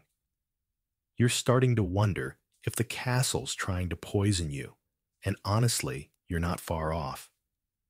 The stones under your feet are slick, forcing you to move slowly, one hand brushing the wall for balance. Big mistake. Your fingers sink into a patch of slimy mold, soft and cold as a dead fish. You yank your hand back, wiping it on your cloak, but the sticky residue lingers. These walls aren't just decaying, they're a health hazard. Historical fact: medieval castles often had poor ventilation, trapping moisture and fostering mold growth that could cause respiratory issues. Doctors back then didn't know about fungi, so they'd blame bad air or angry spirits for the coughing fits. You can almost hear some monk muttering about demons while you're just trying not to gag. Here's a quirky tidbit. Some castle dwellers thought rubbing moldy bread on wounds would heal them, believing the green fuzz was a gift from God. Spoiler, it usually made things worse, turning scratches into oozing infections.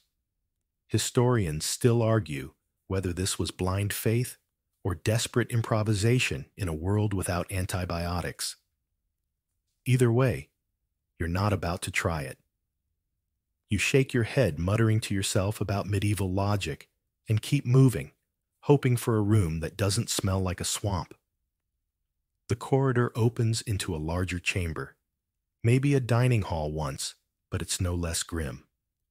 The walls here are worse. Some stones are crumbling, leaving powdery grit on the floor that sticks to your boots. You spot a wooden brace wedged against a bulging wall, like the castles on life support. The mold's thicker too, creeping up to the ceiling in feathery patterns. You swear it's pulsing, but that's probably just the torchlight playing tricks. Or is it joke number one? Why did the mold throw a party? Because the castle was the perfect fungi spot. You notice a faint drip, drip, drip echoing in the quiet. Following the sound, you find a corner where water's seeping through a crack, pooling on the floor. It's not just water, it's got that greenish tint, like the walls sweating out its own poison. You step around it, but the whole room feels like it's rotting from the inside. The air's so damp you can taste it, and your cloak's starting to feel heavier, soaking up the moisture like a sponge. You're not sure what's worse, the mold you can see, or the spores you're probably breathing in right now. A sudden cough escapes you, and you freeze. Was that the mold, the cold, or just your imagination? You pull your scarf over your nose, but it's like trying to block a flood with a napkin. The castle doesn't care about your comfort. It's been standing for centuries, outlasting lords and peasants alike, and it's not about to make your visit pleasant. You glance at a faded tapestry on the wall, its threads unraveling, and wonder how anyone lived here without losing their mind. Joke number two. What's a castle wall's favorite song? Let it mold. You move toward a doorway, hoping for fresher air, but the mold follows you, streaking the archway like a warning. You're starting to get why people didn't linger in these halls. Every step feels like a battle against the castle itself, and you're losing. Joke number three. Why don't castles get renovated? Because even the molds got tenure. As you step forward, the floor creaks under a rotten board, and you catch yourself before you fall. The castle's not just decaying, it's fighting back. You're not sure what's next, but you're already dreading it. Those frozen beds you've heard about. They're probably just as welcoming as these walls. For now, you keep moving one careful step at a time, praying the next room's got less mold and more hope. But deep down, you know this castle's got more misery to share. You stumble out of that moldy chamber, still coughing from the spore-filled air, and find yourself in a dim, creaky staircase spiraling upward. The castle's not done with you yet. It's leading you to the sleeping quarters where the real misery kicks in. You're dreaming of a soft bed, maybe a warm blanket, but as you push open a heavy wooden door, the truth hits like a bucket of ice water. Welcome to your medieval bedroom, a frozen straw-stuffed nightmare that makes those slimy walls seem almost cozy by comparison. You're about to learn why sleep in a castle was less sweet dreams and more survive till dawn. The room's small, barely big enough for the bed, if you can call it that. It's a wooden frame with a lumpy mattress, thin as a pancake, stuffed with straw that's poking through the coarse fabric. You press a hand against it, and it's not just cold. It's damp, like someone left it out in the rain and called it good. The air's so chilly, your breath clouds, and there's no fire in sight, just a blackened hearth that hasn't seen a flame in weeks. Historical fact, medieval beds were often just straw or wool mattresses on wooden frames with no insulation against the stone-cold floors. Even nobles shivered through the night, piling on furs that did little to stop the chill. You sit on the bed, and it crunches under you, the straw, shifting like it's got a mind of its own. Something prickles your leg. Yep, a stray stalk's jabbed right through your trousers. You pull it out, wincing, and notice the mattress is crawling with tiny bugs. Here's a quirky tidbit. Medieval folk called bed bugs night guests, and just accepted them as part of life, sometimes sprinkling herbs like lavender to keep them at bay. Fat chance that worked? You're already itching, just looking at the thing. Historians still argue whether people were numb to the bites, or if they just had no choice but to endure. Either way, you're not thrilled about climbing in. You glance around, hoping for a blanket, and spot a single woolen cover threadbare and smelling like wet dog. You drape it over your shoulders, but it's so thin, it's basically a suggestion of warmth. The bed's not even raised off the floor, so the cold seeps up from the stone, numbing your feet through your boots. You're starting to get why people woke up grumpy in the Middle Ages. Joke number 1. Why did the medieval bed go to therapy? It had too many deep-rooted issues from all that straw. You lie down just to test it, and the mattress sags under you hard wood, pressing against your spine.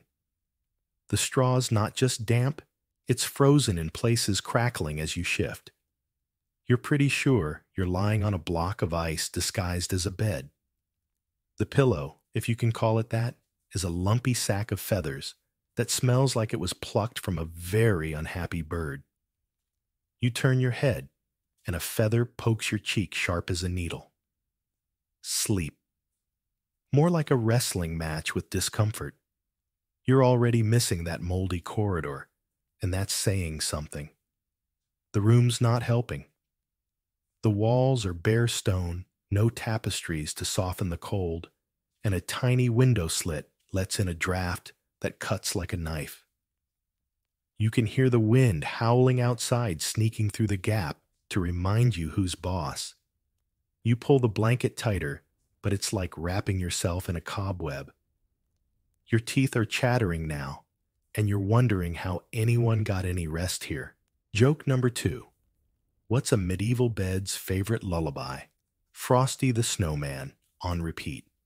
You sit up, giving up on the idea of sleep for now.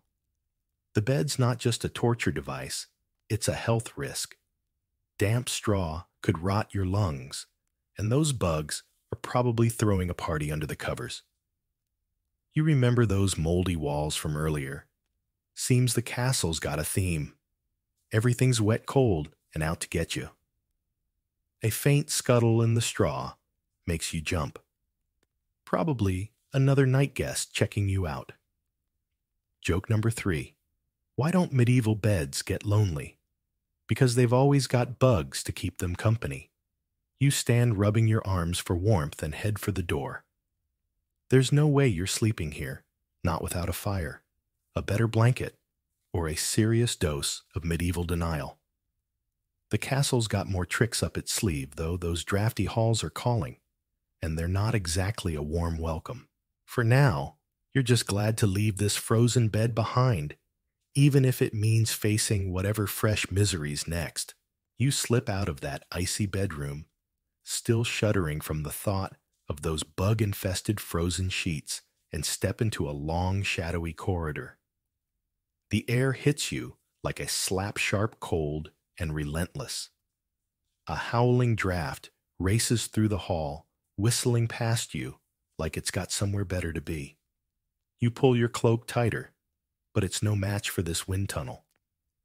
The castle's supposed to protect its people, but these corridors feel like they're betraying everyone inside, lords and servants alike. You're about to learn why drafty halls were a medieval misery that made even the toughest knights curse under their breath. The floor's uneven stone, slick with condensation, and you shuffle to avoid slipping. Torches flicker on the walls, but their light's weak, casting long shadows that dance like ghosts.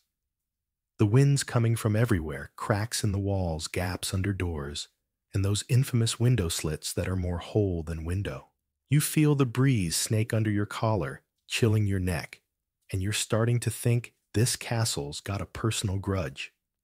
Historical fact: medieval castles were built for defense, not comfort, with open corridors and high ceilings that let drafts run wild. Even in fancy castles like those in 13th century England, residents stuffed rags and cracks to block the wind spoiler. It barely helped. You pause by a narrow window, just a slit in the stone, and peek out. The night's black as ink, but the wind's roaring, sending a blast of icy air straight into your face. You flinch, eyes watering, and notice the window's got no glass, no shutter, just a flimsy wooden panel that's rattling like it's about to fly off. Here's a quirky tidbit. Some castles used oiled parchment as window panes, thinking it'd block drafts while letting in light. It was about as effective as using a paper towel in a hurricane. Historians still argue whether lords left windows bare out of cost-cutting or just didn't care about the cold. Either way, you're freezing. You keep moving boots, echoing in the empty hall. The draft's not just cold, it's loud moaning through the stone like a choir of annoyed spirits. You pass a doorway, and another gust hits strong enough to make you stumble. It's like the castle's trying to push you out. Joke number 1. Why's a medieval corridor so grumpy? Because it's always got a draft up its sleeve. You're starting to get why people huddled in the great hall at night, even if it meant sleeping on the floor. At least there'd be body heat.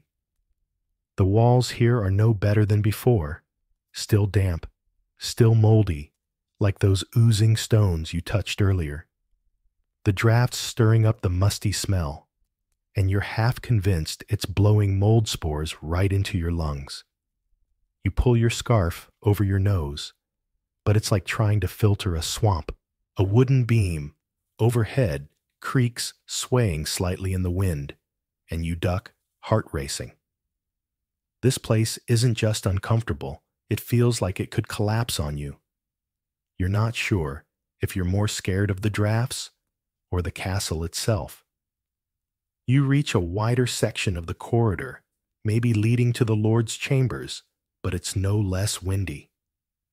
A faded tapestry flaps against the wall, its edges frayed from years of being battered by these gusts. You imagine the lady of the castle pacing here, cursing the cold as much as you are.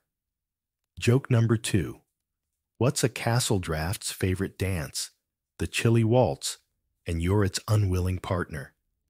You're starting to wonder how anyone got anything done here when every step feels like a battle against the elements.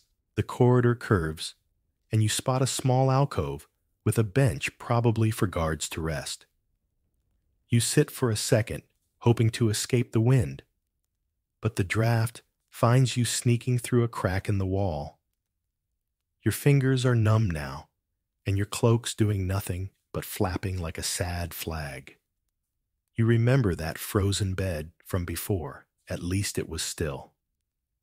This hall's alive with wind, and it's not letting you forget it.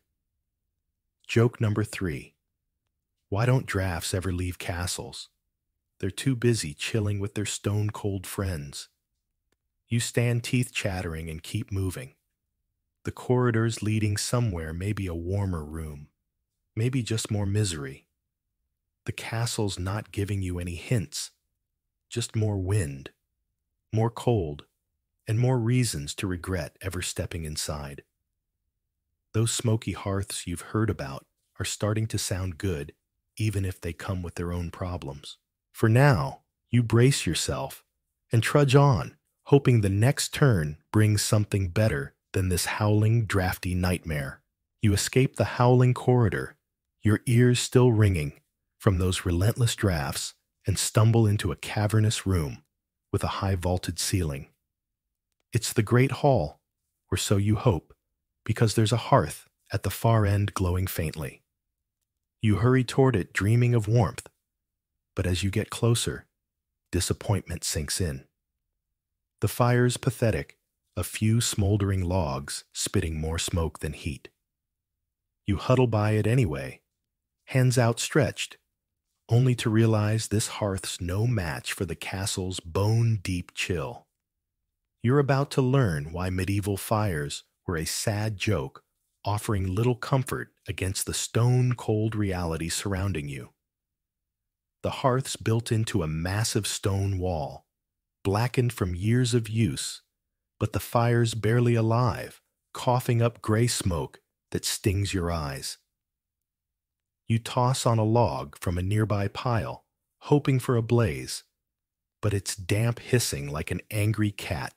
The smoke curls upward, pooling under the ceiling instead of escaping through the chimney, if there even is one. Historical fact, many medieval castles had poorly designed chimneys, or none at all, until the 12th century, when flue systems became more common in wealthier forts.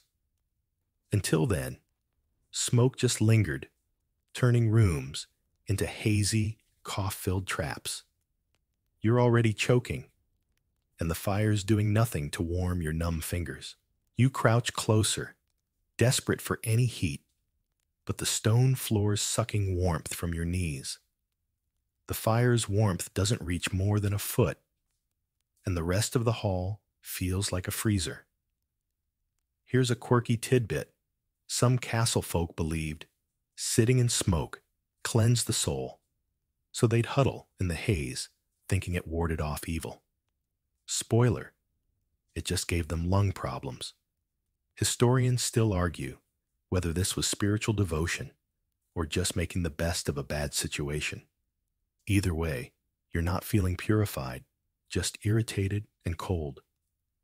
The hall's massive with long tables and benches shoved against the walls, but it's empty now, silent except for the fire's crackle and your own chattering teeth.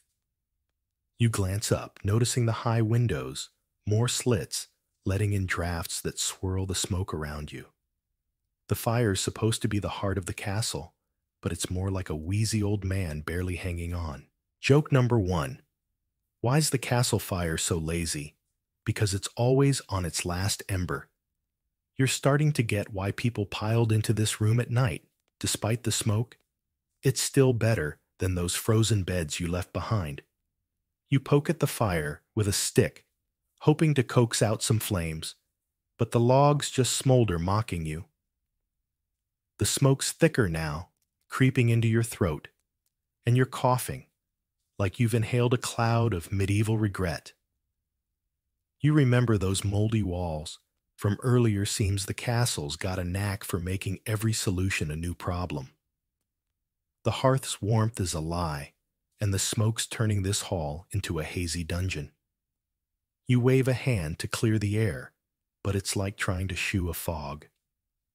A sudden gust from the corridor you just left blasts through scattering ash from the hearth. The fire flickers, nearly dying, and you curse under your breath. You're tempted to give up and leave, but where to?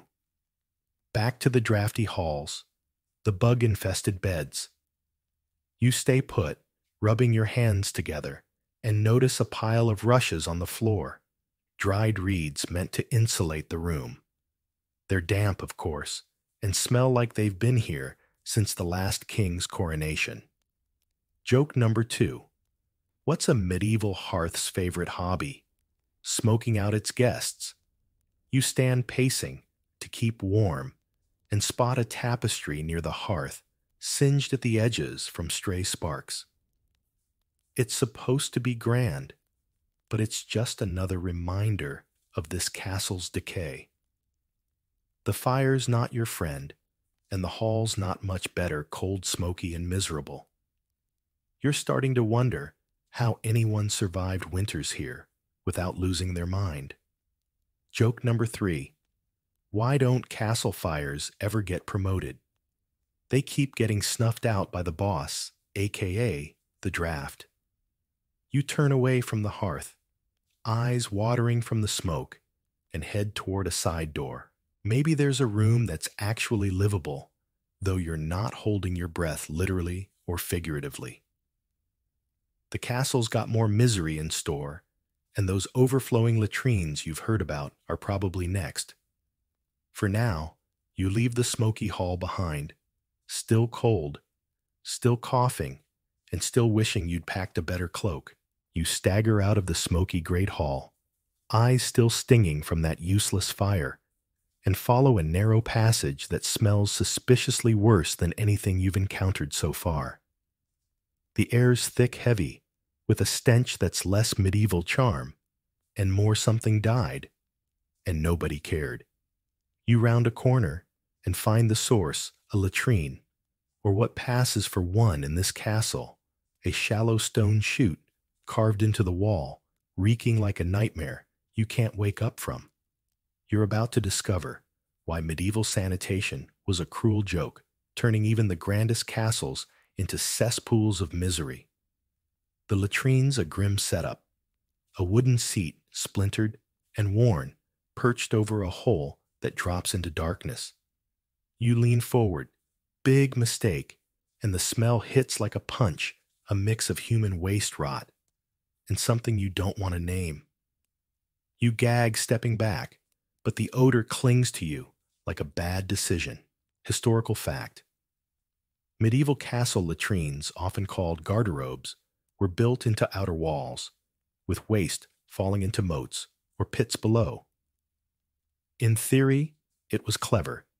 In practice, poor design meant smells wafted back inside, especially in summer. This chute's clearly backed up, and you're not surprised. You notice a bucket of water nearby, probably for cleaning, but it's murky with bits of straw floating in it. Here's a quirky tidbit. Some castles use dried moss or wool scraps as toilet paper, while wealthier folks might splurge on linen rags. The catch servants had to wash those rags, often by hand. You shudder, imagining that job, and thank your lucky stars you're just visiting. Historians still argue whether nobles cared about the stench or just got used to it like it was the castle's signature perfume. Either way, you're holding your breath. The latrine's not even private. There's no door, just a tattered curtain flapping in the draft from that howling corridor you passed earlier. You can hear the wind whistling through the chute, carrying the smell everywhere. Joke number 1. Why's the castle latrine so chatty? Because it's always airing its dirty laundry. You're starting to get why people avoided lingering here, but with no plumbing and a diet of questionable stew, they didn't have much choice. You spot a faint stain on the floor. Yep, this thing's overflowed before, and probably recently. You back away, but the passage isn't much better. The smells seeped into the walls, which are surprise damp and moldy, like those slimy stones from before. You're half convinced the castle's trying to suffocate you between the smoke, the drafts, and now this stench. A rat scurries past, unfazed by the odor, and you're almost jealous of its confidence. The latrine's chute is built into an outer wall, and you can see a sliver of moonlight through a crack. You wonder if the moat below is as bad as it sounds, but you're not curious enough to check. You move down the passage, hoping for fresher air, but the smell follows like a loyal dog. You pass another latrine, because apparently one wasn't enough, and it's just as vile with a puddle of something unmentionable on the floor. Joke number 2. What's a medieval latrine's favorite game, overflow and conquer? You're starting to wonder how anyone stayed healthy here, or if they even did. The castle's not just uncomfortable. It's a breeding ground for every kind of misery, and this latrine's the star of the show. You find a small alcove, maybe a guard's post, and pause to catch your breath carefully. The stench is fainter here, but it's still lurking, like it's part of the castle's DNA. You remember that frozen bed and smoky hearth seems the castle's got a talent for making every necessity a punishment. A faint drip echoes from the latrine, and you wince, imagining what's leaking. Joke number 3. Why don't latrines get lonely? They've always got something going down. You're not sure what's worse, the smell, the filth, or the fact that this was normal back then. You push forward, desperate to escape the latrine's grasp. The passage leads somewhere, maybe the kitchens or another hall, but you're bracing for more trouble. The castle's not letting you off easy, and those rancid meals you've heard about are probably next on the menu. For now, you keep moving scarf, pressed to your nose, praying the next room's got a breeze that doesn't smell like the end of the world. You finally escape the latrine's stench, though it lingers in your nose like an unwanted guest, and stumble into a dimly lit room that must be the castle's kitchen or dining area. The air's not much better here, musty with a sour tang that makes your stomach churn. Long wooden tables stretch across the space, scarred from years of use, and you're hoping for a warm meal to lift your spirits. Instead, you're greeted by a spread of food that looks like it's been sitting out since last week. Welcome to the medieval feast, where hunger battles spoiled wormy dishes, and your appetite's about to take a serious hit. You approach a table, eyeing a loaf of bread that's more gray than brown. You break off a piece, and it's hard as stone, with a suspicious green speck inside mold, of course, because this castle can't quit its favorite decor. Nearby, there's a bowl of stew, but it's got a film on top, and something's floating that looks uncomfortably like a bug. Historical fact: medieval diets relied heavily on preserved foods like salted meat or fish, but poor storage meant spoilage was common, especially in damp castles. Even nobles often ate rancid meals, masking the taste with heavy spices if they could afford them. You poke at a chunk of meat, and it's slimy with a smell that reminds you of those overflowing latrines. Your stomach lurches, and you push it away. Here's a quirky tidbit. Some castle cooks believed maggots in meat were extra protein and served it anyway, claiming it added flavor. Spoiler, it didn't unless you like the taste of regret. Historians still argue whether people ate this stuff out of desperation or just had iron stomachs from years of practice. Either way, you're not hungry enough to test it. The room's cold, no surprise, with drafts sneaking in from those familiar window slits. A single candle flickers on the table, doing little to cheer up the scene. You notice a basket of apples, but half are rotten with soft spots that squish under your touch.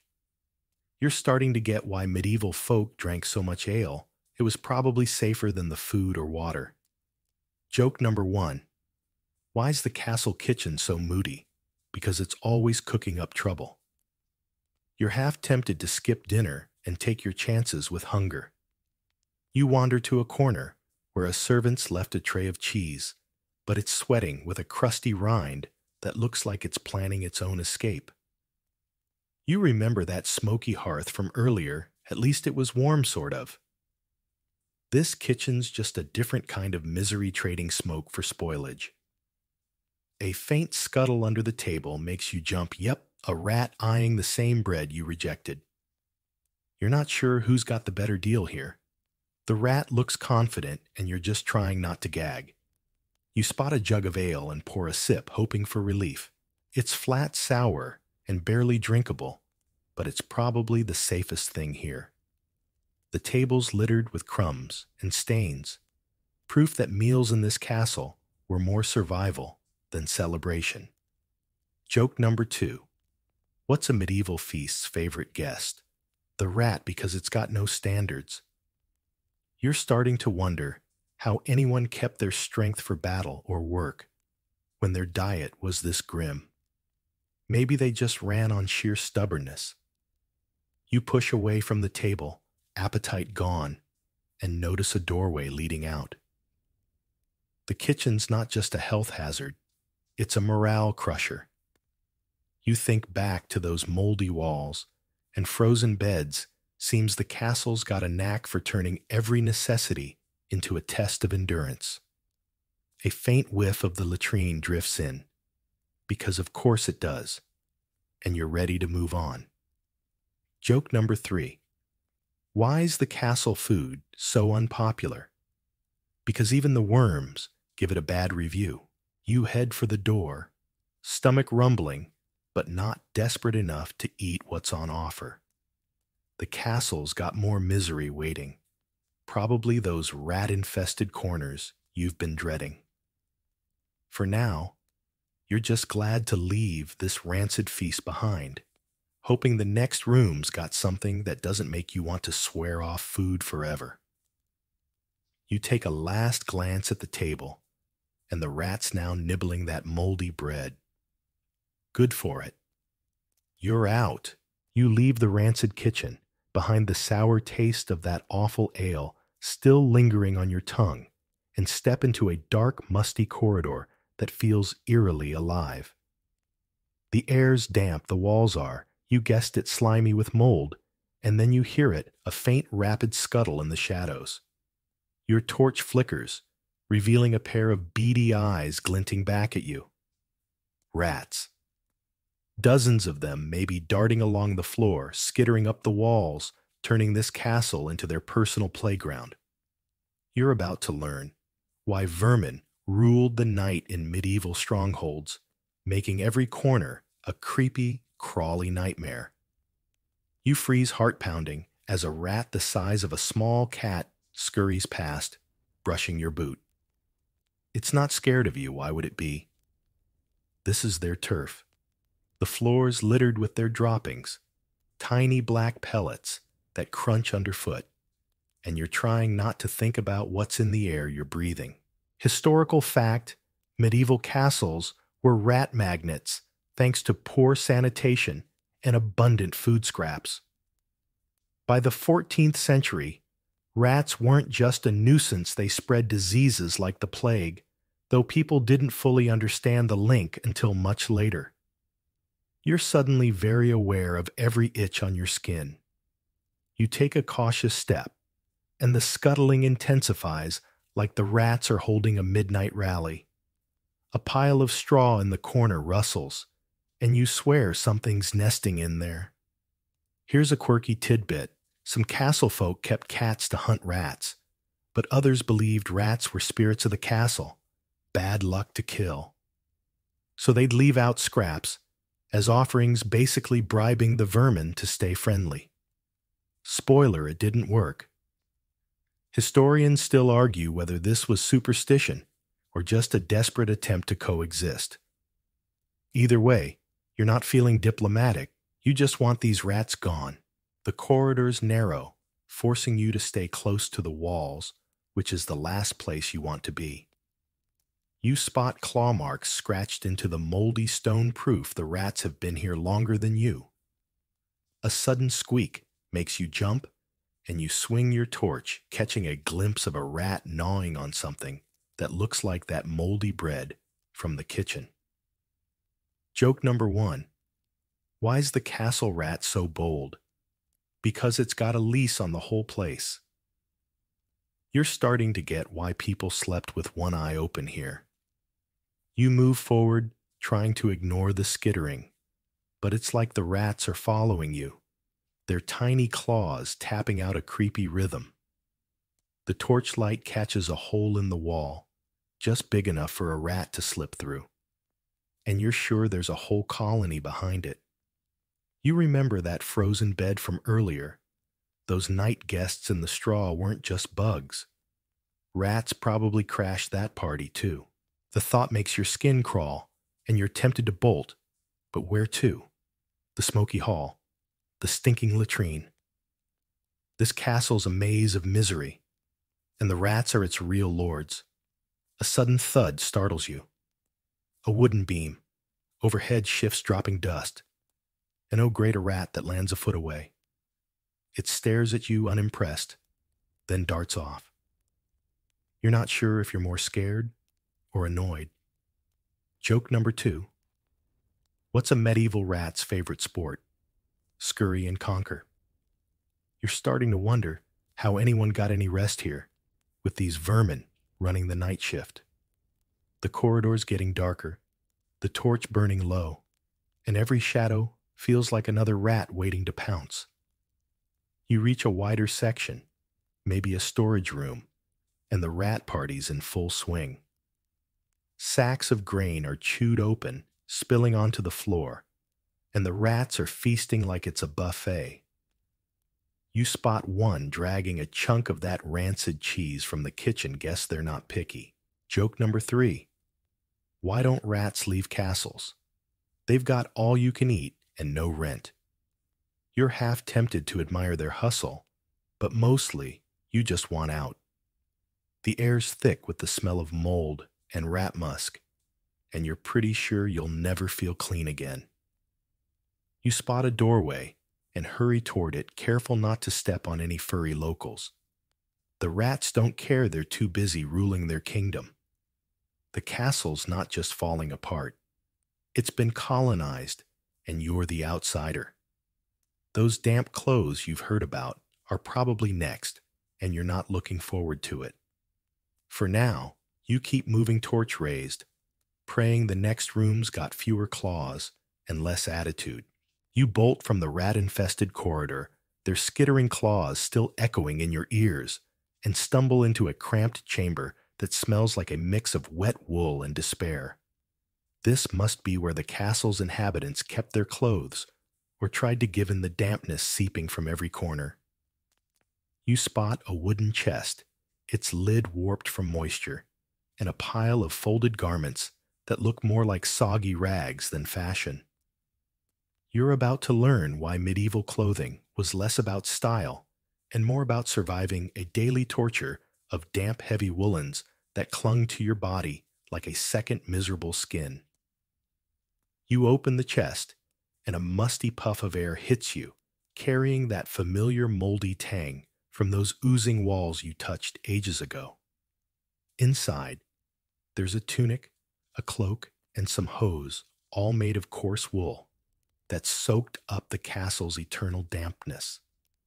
You lift the tunic, and it's heavier than it should be, sagging under its own wet weight. You give it a shake, hoping to dry it out, but it just flops limply, spraying you with a fine mist of mildew.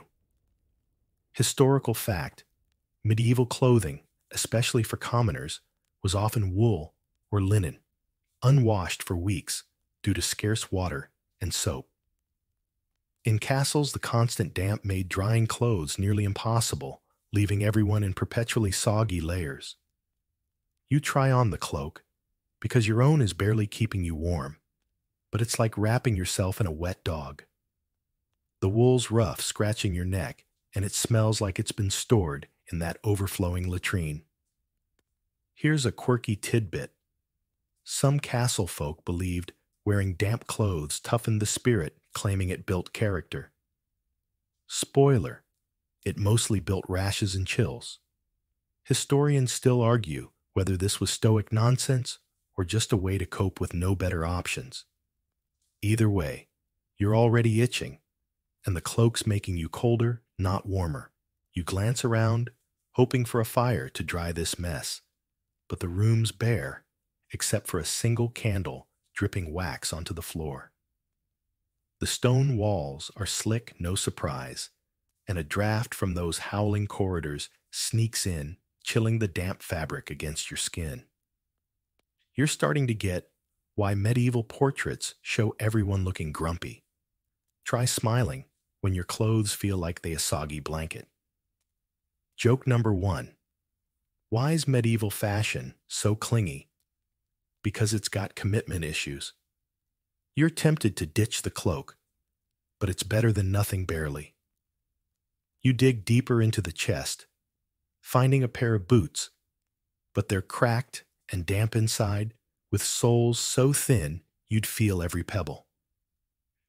You try them on, and they squish with every step, like walking in tiny swamps. You're not sure what's worse, the boots, the cloak, or the fact that this was someone's daily wardrobe. You remember? Those frozen beds and rancid meals. Seems the castle's got a talent for making everything a punishment. A faint scuttle in the corner makes you jump. Yep, a rat probably shopping for its own wardrobe. You're not sharing.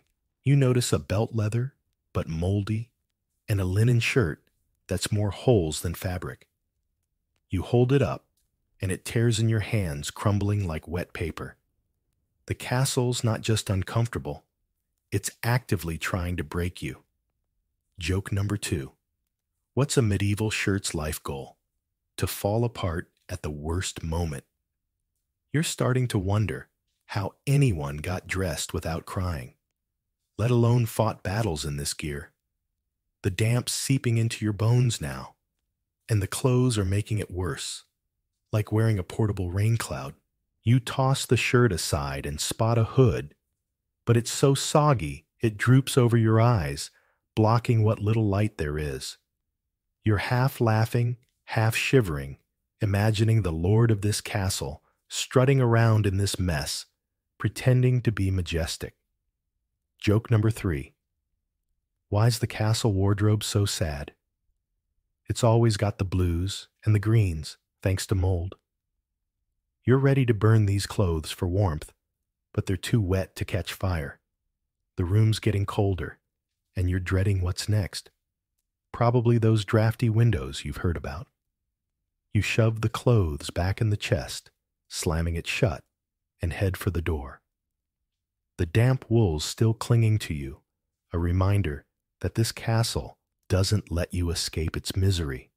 You're not sure how much more you can take, but the castle's got more tricks, and those glassless windows are calling your name. For now, you trudge on soggy and miserable, hoping the next room's got something dry, or at least less likely to give you a rash.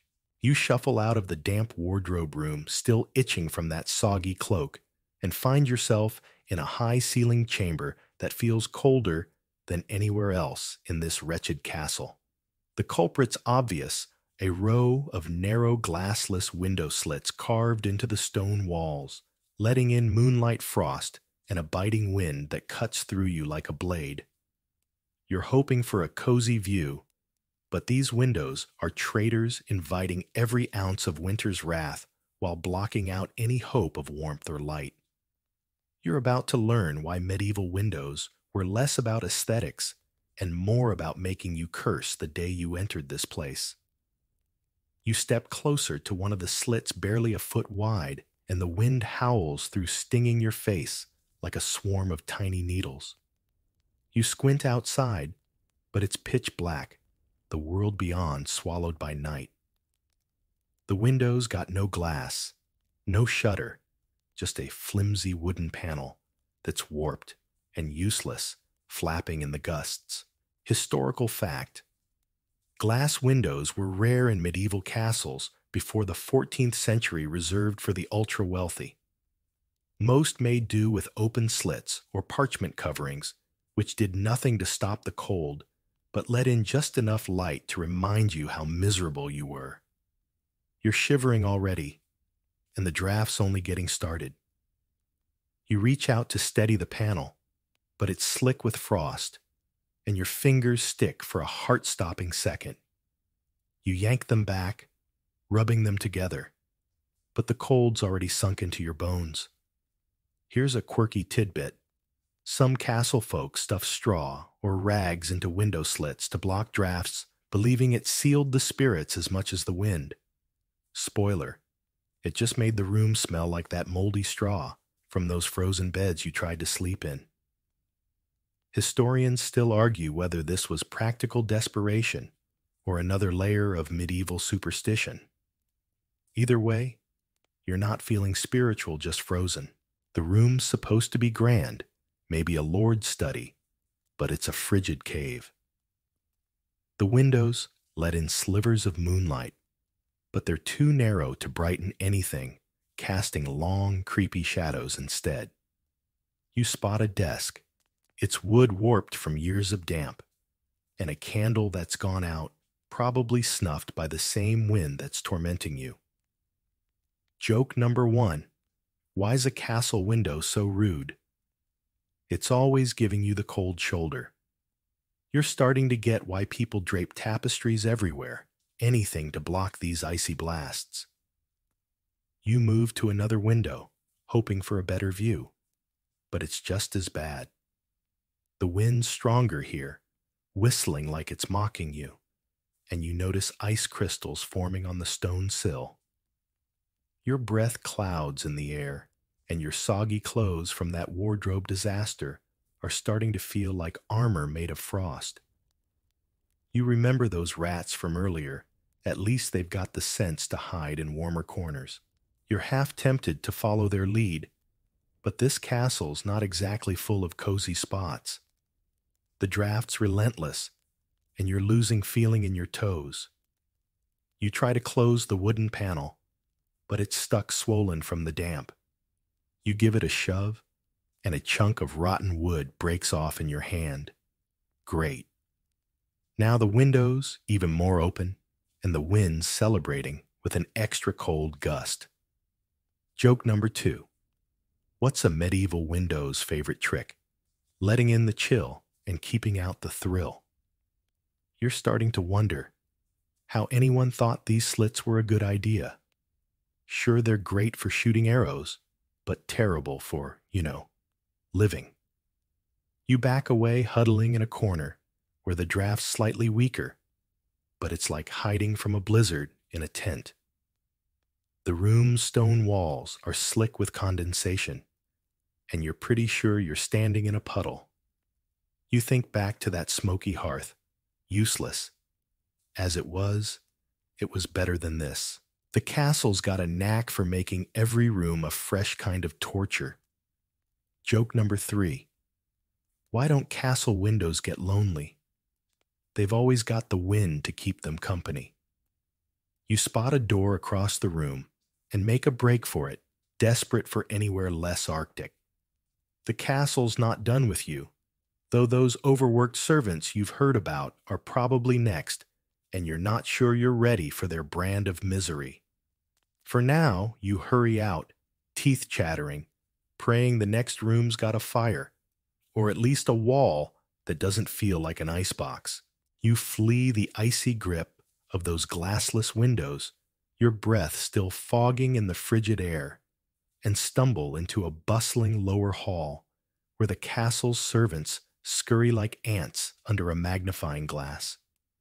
The room's chaotic maids hauling buckets, boys lugging firewood, and a cook barking orders over a steaming pot that smells faintly of that rancid stew you dodged earlier. It's warmer here barely, but the energy's frantic, and the servants' faces tell a story of exhaustion and grit. You're about to see why these unsung workers suffered silently their endless toil keeping this miserable castle from collapsing into its own decay. You sidestep a girl sloshing water from a bucket, her hands red and chapped from the cold. She's scrubbing the floor, but it's a losing battle against the grime and rat droppings you've come to know too well. The servants move in a blur, fetching, cleaning, repairing all, while the castle fights back with its damp walls and crumbling beams. Historical fact, medieval castle servants, often serfs bound to the lord, worked grueling hours, dawn to midnight, for little more than food and a straw pallet. Their labor maintained everything from latrines to tapestries, but they were rarely acknowledged, let alone rewarded. You're already tired just watching them. You notice a boy, maybe 12, struggling to carry an armful of logs toward a hearth that's spitting smoke like the one you cursed earlier.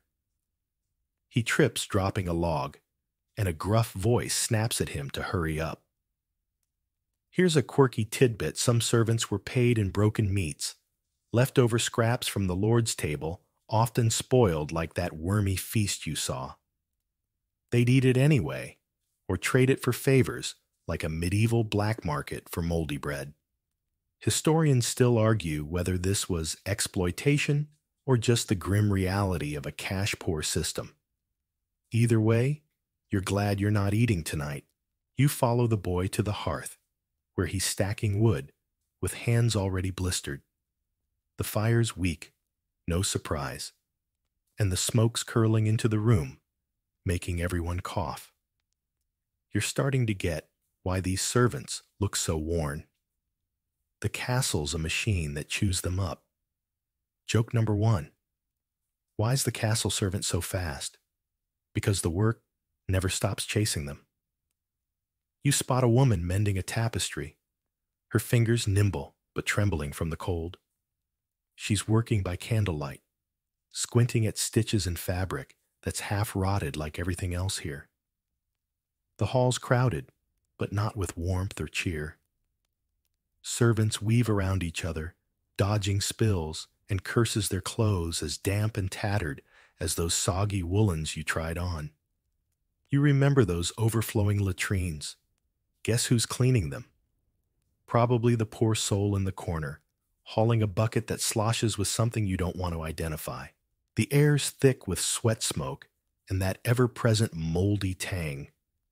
You're tempted to help, but one look at the floor, slick with grime and rat tracks, changes your mind. You're not cut out for this. A sudden crash makes you jump. A servant's dropped a clay pot, and shards scatter across the stone. The cook yells, but the culprit, a gaunt man with dark circles under his eyes, just scrambles to clean it up, head down. Joke number 2.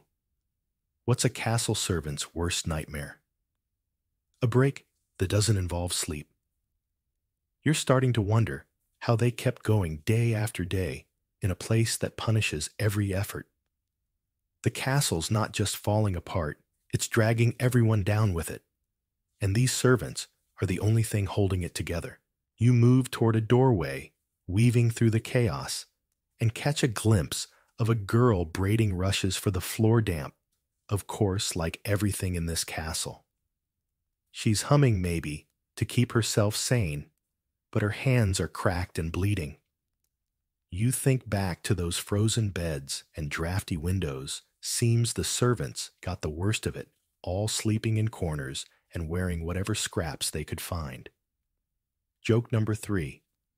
Why don't servants quit the castle? Because misery's the only job that's hiring. You slip out the hall's clamor, fading behind you. The servants' grind is relentless, and you're feeling guilty for complaining about the cold when they're living it tenfold. The castle's got more misery lined up. Those diseases you've heard about are probably lurking nearby. For now, you keep moving, grateful to leave the servants' world behind, even if it means facing whatever fresh hell this castle's got in store. You slip away from the servants' chaotic hall, their weary faces still burned into your mind, and step into a quieter passage that feels heavier, almost suffocating. The air's damp, of course, but there's something else, a faint, sickly sweet smell that makes your stomach twist. You hear a cough, then a groan, echoing from a nearby room. This castle's not just cold and crumbling. It's a breeding ground for illness, and you're about to learn why fever's coughs, and worse, stalked every corner, turning even the strongest residents into shivering wrecks. You peek into a small chamber lit by a single flickering candle.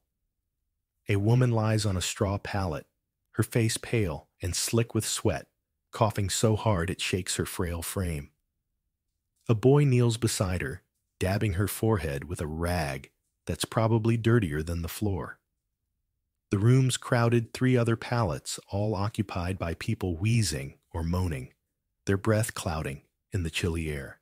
Historical fact, medieval castles were disease hotspots due to poor sanitation, damp conditions, and cramped quarters.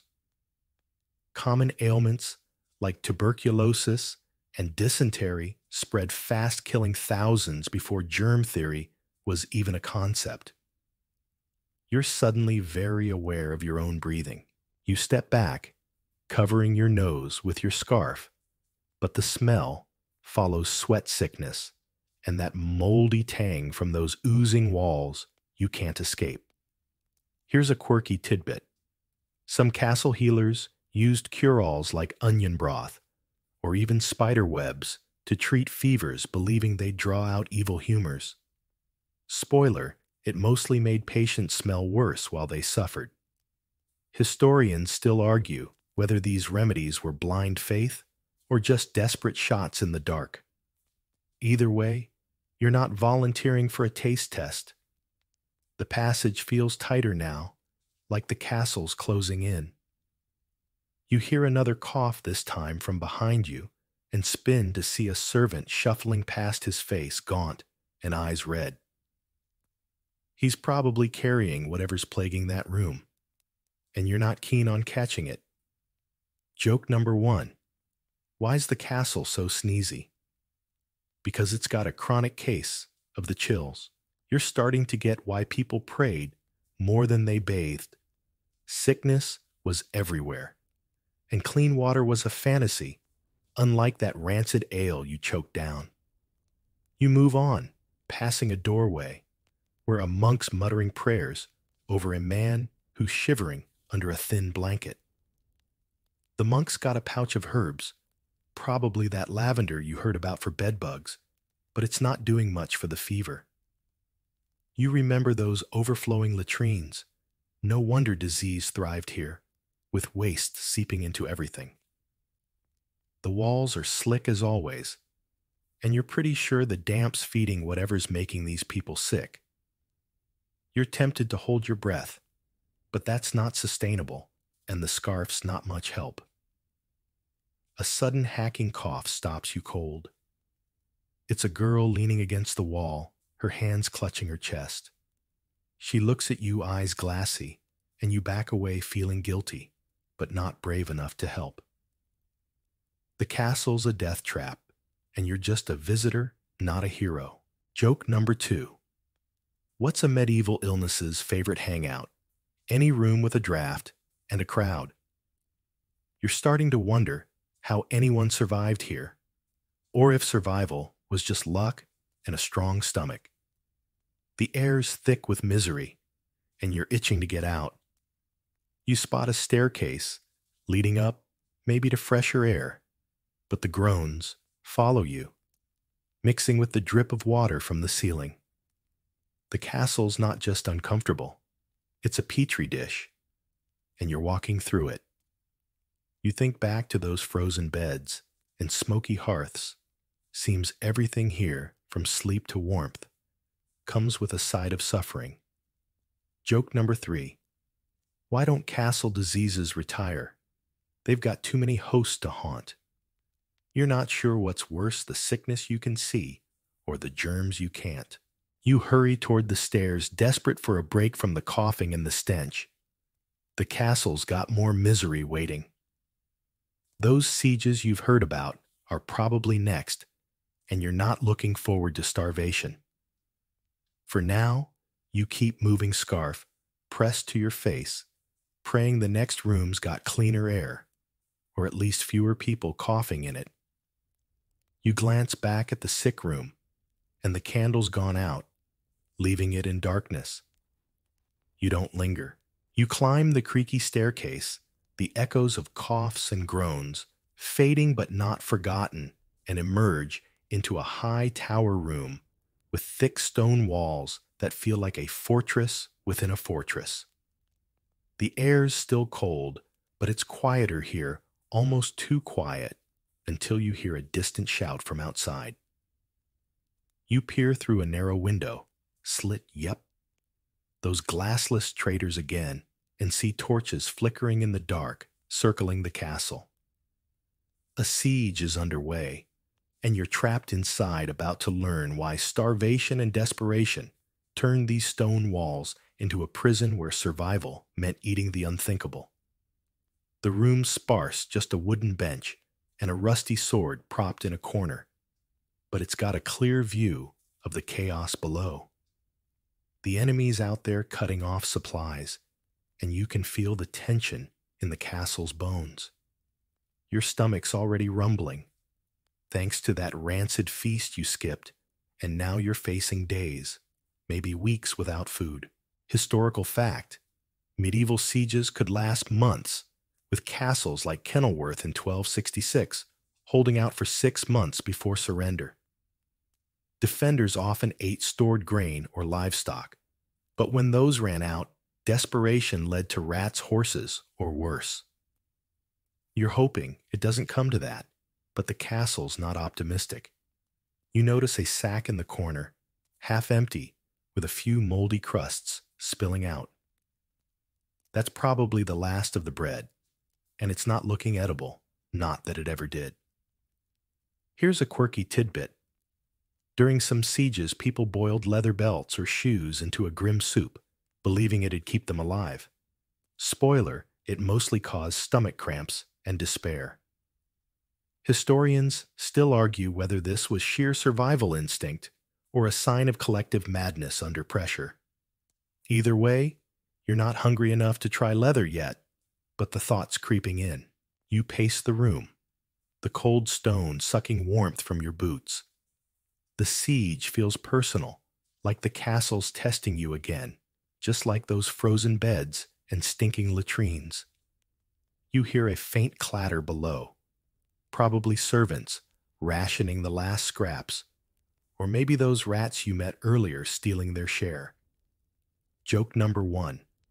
Why is a siege so stingy? Because it starves everyone, even the rats. You're starting to get why sieges broke spirits as much as bodies. Hunger's a slow, cruel enemy, and this castle's already low on hope. You lean against the wall, but it's damp, of course, and you pull away cursing. The windows letting in a sharp wind, carrying the distant shouts of the besiegers. You imagine the Lord up here pacing, like you wondering if his pride's worth starving for. The castle's built to withstand attacks, but it's not built for comfort, and you're feeling every ounce of that now.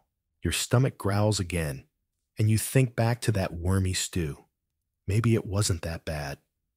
Okay, yes it was, but hunger's making you reconsider. A sudden thud shakes the floor. A trebuchet's hit the outer wall maybe. Dust trickles from the ceiling, and you freeze heart racing. The castle's holding, but for how long? You spot a water jug, but it's nearly empty, and the water's cloudy, probably from that filthy bucket you saw near the latrine. Joke number 2. What's a siege's favorite torture, making you choose between thirst and tainted water? You're starting to wonder how anyone kept their sanity locked in, with nothing but moldy crumbs and the promise of another rock smashing the walls. You sit on the bench, wrapping your soggy cloak tighter, and try to ignore the hunger gnawing at you. The siege is a waiting game, and you're losing. You remember those overworked servants, probably down there now scraping barrels for anything edible. The castle's a trap, and you're caught in it with no food, no warmth, and no way out. Joke number 3. Why is the castle so good at sieges? It's been starving its guests since day one. You're not sure. What's worse, the enemy outside or the hunger inside? You stand legs shaky and head for a spiral staircase leading down. The siege is just one more layer of this castle's misery, and you're betting there's more to come. Probably those crumbling walls the lords bankrupted themselves fixing. For now, you move on stomach empty, but resolve intact, praying the next room's got something to eat that isn't leather or rats. You glance back at the window, the torches still circling like vultures, and shudder. This castle's a survivor, but it's not on your side. You descend the spiral staircase, the siege's distant shouts still ringing in your ears, and step into a crumbling courtyard where the castle's decay feels like a living thing. The walls here are worse than before. Stones cracked mortar, crumbling, and entire sections leaning like they're ready to give up. You spot a group of workers, their faces grim, hauling rocks and timber to patch a gaping hole. The Lord somewhere probably sweating over his dwindling coin, because fixing this wreck is bankrupting him faster than a siege. You're about to learn why repairs were a noble's nightmare, with walls that fell apart quicker than their pride. You duck under a sagging archway, dodging a trickle of grit from above. The courtyard's a mess, piles of broken stone, splintered beams, and puddles that reflect the gray sky. The workers are slathering mortar onto a wall, but it's like putting a bandage on a broken leg. The damp's already seeping through, undoing their work. Historical fact: medieval castle maintenance was ruinously expensive, with lords in 13th century Europe often spending half their income on repairs. Stone, eroded wood, rotted, and constant weather rain, frost sieges meant walls needed fixing yearly. You're starting to see why some castles were abandoned. You kick a loose stone, and it skitters into a puddle, splashing your already soggy boots. Here's a quirky tidbit. Some lords hired wall whisperers, pseudo-mystics, who claimed they could bless stones to make them last longer. Spoiler, it was a scam, and the walls kept crumbling.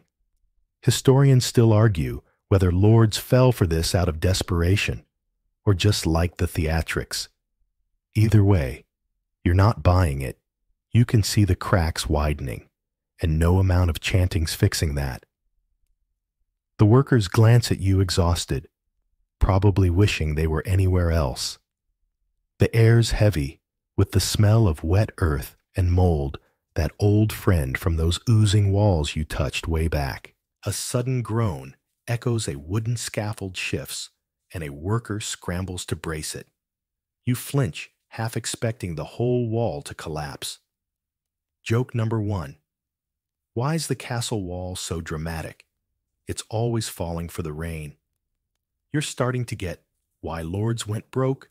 Every repair's a gamble, and the castle's winning. You spot a pile of new stones, but they're already slick with moss, like the castle's claiming them before they're even set. You wander closer to the workers, who are muttering about the Lord's latest tax hike to fund this mess. The mortar they're using looks watery, probably diluted to stretch supplies, and you're betting it'll wash away in the next storm. You remember those frozen beds and stinking latrines. Seems the castle's falling apart on every level, and the lords are just throwing money at it. A rat darts past, because of course it does, probably laughing at the humans trying to outsmart the decay. You're not sure who's got the better deal here. A gust of wind kicks up, scattering dust and sending a loose stone tumbling from the wall. The workers curse and you back away, not keen on getting squashed. Joke number 2. What's a castle repair's worst enemy? A budget and a rainy day. You're starting to wonder how anyone kept these places standing, or if they just prayed really hard. The courtyard's a battlefield with the castle fighting its own existence, and the Lord's wallet's the biggest casualty. You spot a cracked gargoyle, half-fallen, leering like it knows the castle's secrets. You move toward a gatehouse where more workers are reinforcing a splintered door. The wood's rotten, no surprise, and the iron hinges are rusted, barely holding on. The Lord's probably dreaming of glory, but all he's got is a money pit that leaks, crumbles, and smells like despair. Joke number 3. Why's the castle so expensive? It's got a PhD in breaking the bank. You're ready to leave this courtyard with its endless repairs and endless misery. Those uneasy dreams you've heard about are probably next, and you're not sure you're ready for them. You slip through the gatehouse, the workers' grumbles fading behind you. The castle's a money-sucking beast, and you're just glad you're not footing the bill. The next room's waiting, probably with more ways to make you regret ever stepping inside. For now, you keep moving, dodging puddles, and praying the walls don't pick this moment to finally give up. The siege outside feels like a distant memory. This castle's its own worst enemy. You leave the crumbling courtyard behind the workers' curses still echoing, and climb a narrow staircase to a small shadowed chamber perched high in the castle.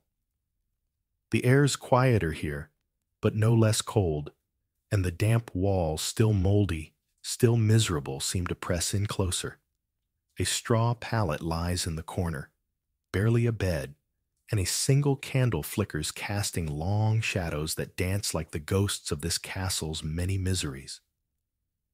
Your exhausted body aching from the cold, the hunger, the endless decay, and you're about to learn why sleep in this place was an uneasy escape, where dreams offered little relief from the relentless torment of medieval life. You sink onto the pallet, the straw crunching under you, damp and prickly, like that frozen bed you tried ages ago. The candle's light is weak, but it's enough to show the room's bareness. No tapestries, no warmth, just stone and silence. You pull your soggy cloak tighter, the same one that failed you in that drafty wardrobe room, and try to close your eyes. But the castle's alive, with sounds: a distant drip, a creak of rotting wood, the faint scuttle of rats that never seem to quit. Historical fact: medieval sleep was often biphasic, with people waking in the night to pray or work, especially in castles where discomfort and noise made deep rest rare. You're already dreading the midnight wake-up call. Your mind's racing, replaying the castle's horrors, those oozing walls, the smoky hearth, the stinking latrines, the siege's hunger. Sleep feels like surrender, but you're too tired to fight it. Here's a quirky tidbit. Some castle folk believed nightmares came from bad humors in the air, so they'd burn herbs or sleep with a knife under the pillow to ward off evil spirits. Spoiler: it didn't help, especially not with the moldy air you're breathing now. Historians still argue whether these rituals were faith or just a way to feel in control. Either way, you're not feeling safe enough to dream. You shift, trying to get comfortable, but the straw jabs your back, and the pallet's so thin you feel the cold stone beneath. The candle's burning low, and you're half convinced it'll go out, leaving you in the dark with those rats. Joke number 1. Why's the castle bed so cranky? It's tired of being everyone's last resort. You're starting to get why people here woke up more exhausted than when they lay down. The wind howls through a window slit because of course it does, carrying the siege's distant shouts. Sleep's supposed to be an escape, but it feels like another trap. Your eyes flutter shut, but the castle's misery seeps into your thoughts. You imagine the lord bankrupt from repairs, or the servants slaving through sickness. The pallet's dampness creeps into your bones, and you're shivering, half dreaming of that rancid stew. Would you eat it now? Maybe. A sudden creak jolts you awake, heart pounding. It's just the floor, or maybe a rat, but you're too on edge to relax. Joke number 2. What's a medieval dream's favorite plot twist? Waking up to find it's still the castle. You're wondering how anyone survived this place, body and soul, when rest was this elusive. You try again, pulling the cloak over your face to block the draft. The candle's a stub now, its light fading, and the room feels smaller, like the castle's closing in. You think back to those coughing sick rooms, sleeping. Here's a gamble with disease lurking in every breath. The straw rustles, and you freeze, praying it's not another night guest. Joke number 3. Why's sleep in the castle so shy? It's scared off by everything else that's awake.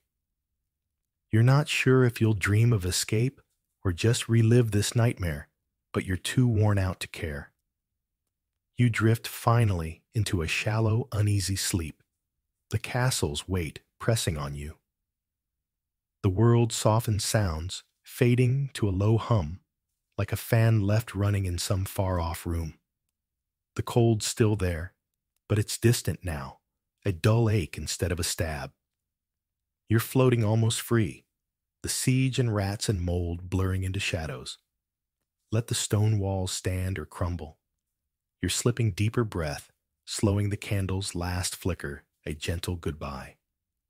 The castle can't touch you here, not fully. Its miseries fade softer, softer, until they're just whispers, lulling you into a fragile peace. Sleep wraps you like a blanket thin, but warm enough. And for now, that's all you need. You're drifting now, the castle's harsh edges melting away its damp walls, and howling drafts no longer clawing at you. The straw beneath you feels softer, almost cradling, as your breath slows to a steady rhythm, matching the faint hum of a world left behind. The rats, the mold, the hunger, they're just echoes fading like ripples in a still pond. You're safe in this moment, cocooned in the quiet, where the siege's shouts can't reach, and the cold's just a memory. Let your eyelids grow heavy, your thoughts unravel, each worry dissolving into the dark. The castle's story is done for now, its miseries locked behind stone, and you're free to rest, to drift to dream of warmer places. Picture a soft glow, like that candle's last flicker, guiding you to peace. You've wandered far tonight, through decay and despair, but you're here whole, and that's enough. Sink deeper, let the stillness hold you, and sleep, truly sleep, until morning whispers you awake. Why? Medieval Korean monks used paper for armor. We're stepping back, way back into the misty, mountain-veiled landscapes of medieval Korea. Imagine for a moment the biting cold wind whipping around you as you stand on a remote monastery's courtyard, the scent of burning incense, faint in the air, mixing with something unexpected. Is that paper rustling softly in the breeze, but not the flimsy stuff you scribbled notes on in history class? This is different. This is thick-layered, and it shimmers with a quiet strength that belies its origins. You're looking at armor, my friends. Armor made from paper. Yes, you heard that right. Forget your knights in shining, clanking steel. Tonight we're talking about warrior monks clad in what sounds like a librarian's nightmare, but was in reality a rather ingenious solution to a very pressing problem. And let's be honest, if you were suddenly transported to a medieval Korean battlefield wearing just your comfy PJs, you probably wouldn't survive this. You might be picturing something flimsy, like a tissue paper costume from a school play, but that's precisely where your modern mind trips up. The paper we're talking about wasn't just any paper. It was hanji, a traditional Korean paper, renowned for its incredible durability and resilience. This wasn't some flimsy parchment or brittle scroll material. We're talking about paper so robust, so intricately crafted, that it could genuinely serve as a protective layer against blades and arrows.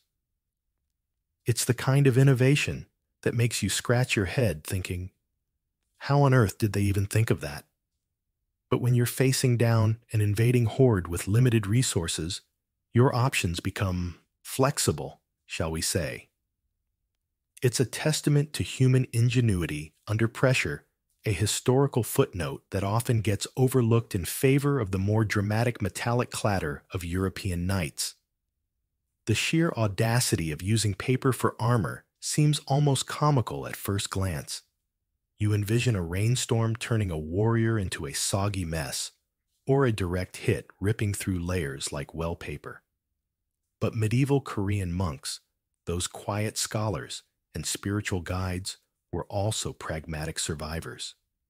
They weren't just holed up in their mountain retreats, meditating all day, sipping green tea, and writing elegant calligraphy.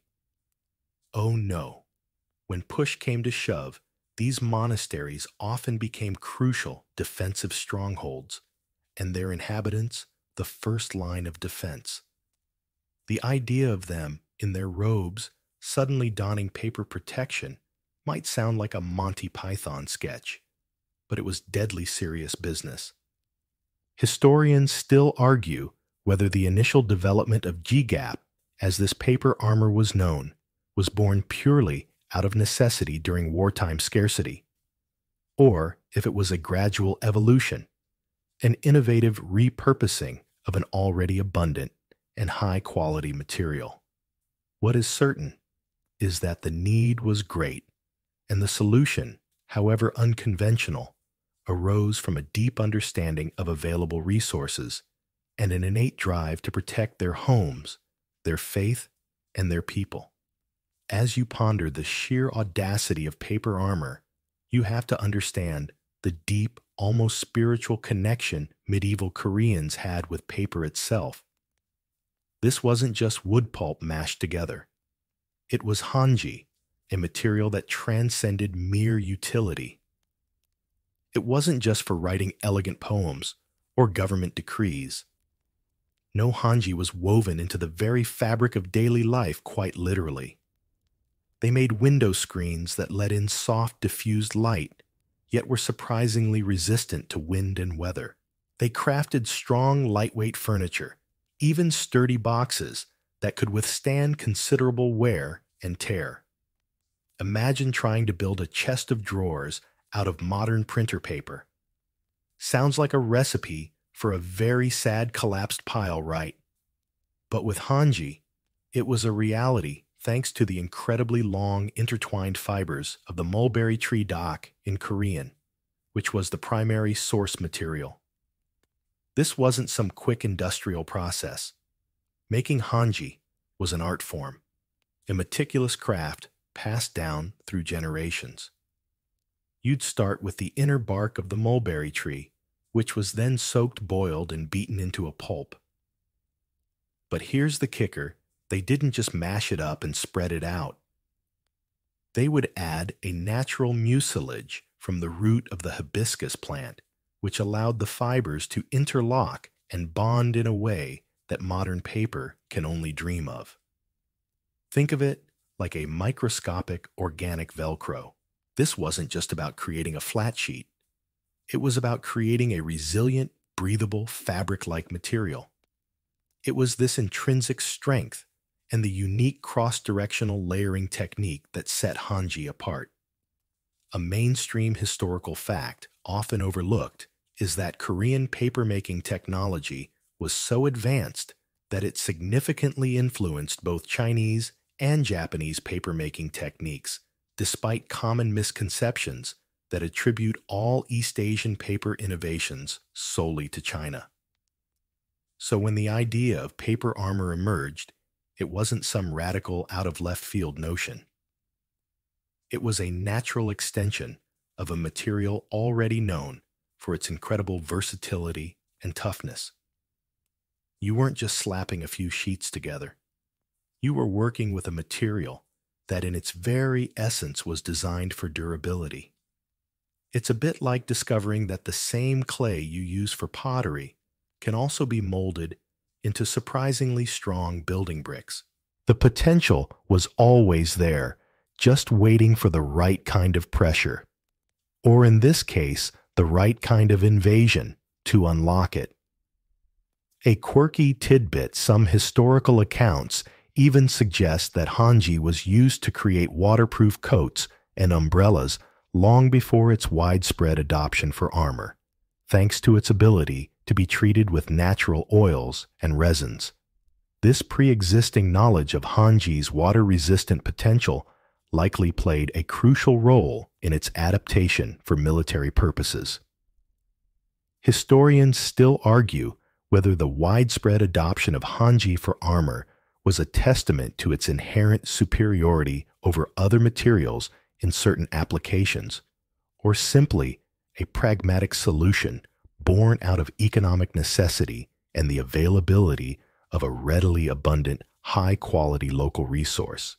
Whatever the initial impetus, the fact remains, Korea possessed a paper-making tradition that was truly world-class, providing a foundation for innovations that might seem outlandish to us today, but made perfect sense in their historical context.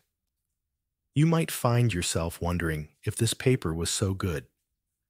Why aren't we all wearing paper jackets today? Well, the secrets of mass production and changing military technologies would eventually shift the landscape. But for a time, Hanji was king. So you've got this incredibly strong paper Hanji being produced with ancient techniques that make it almost fabric-like in its resilience.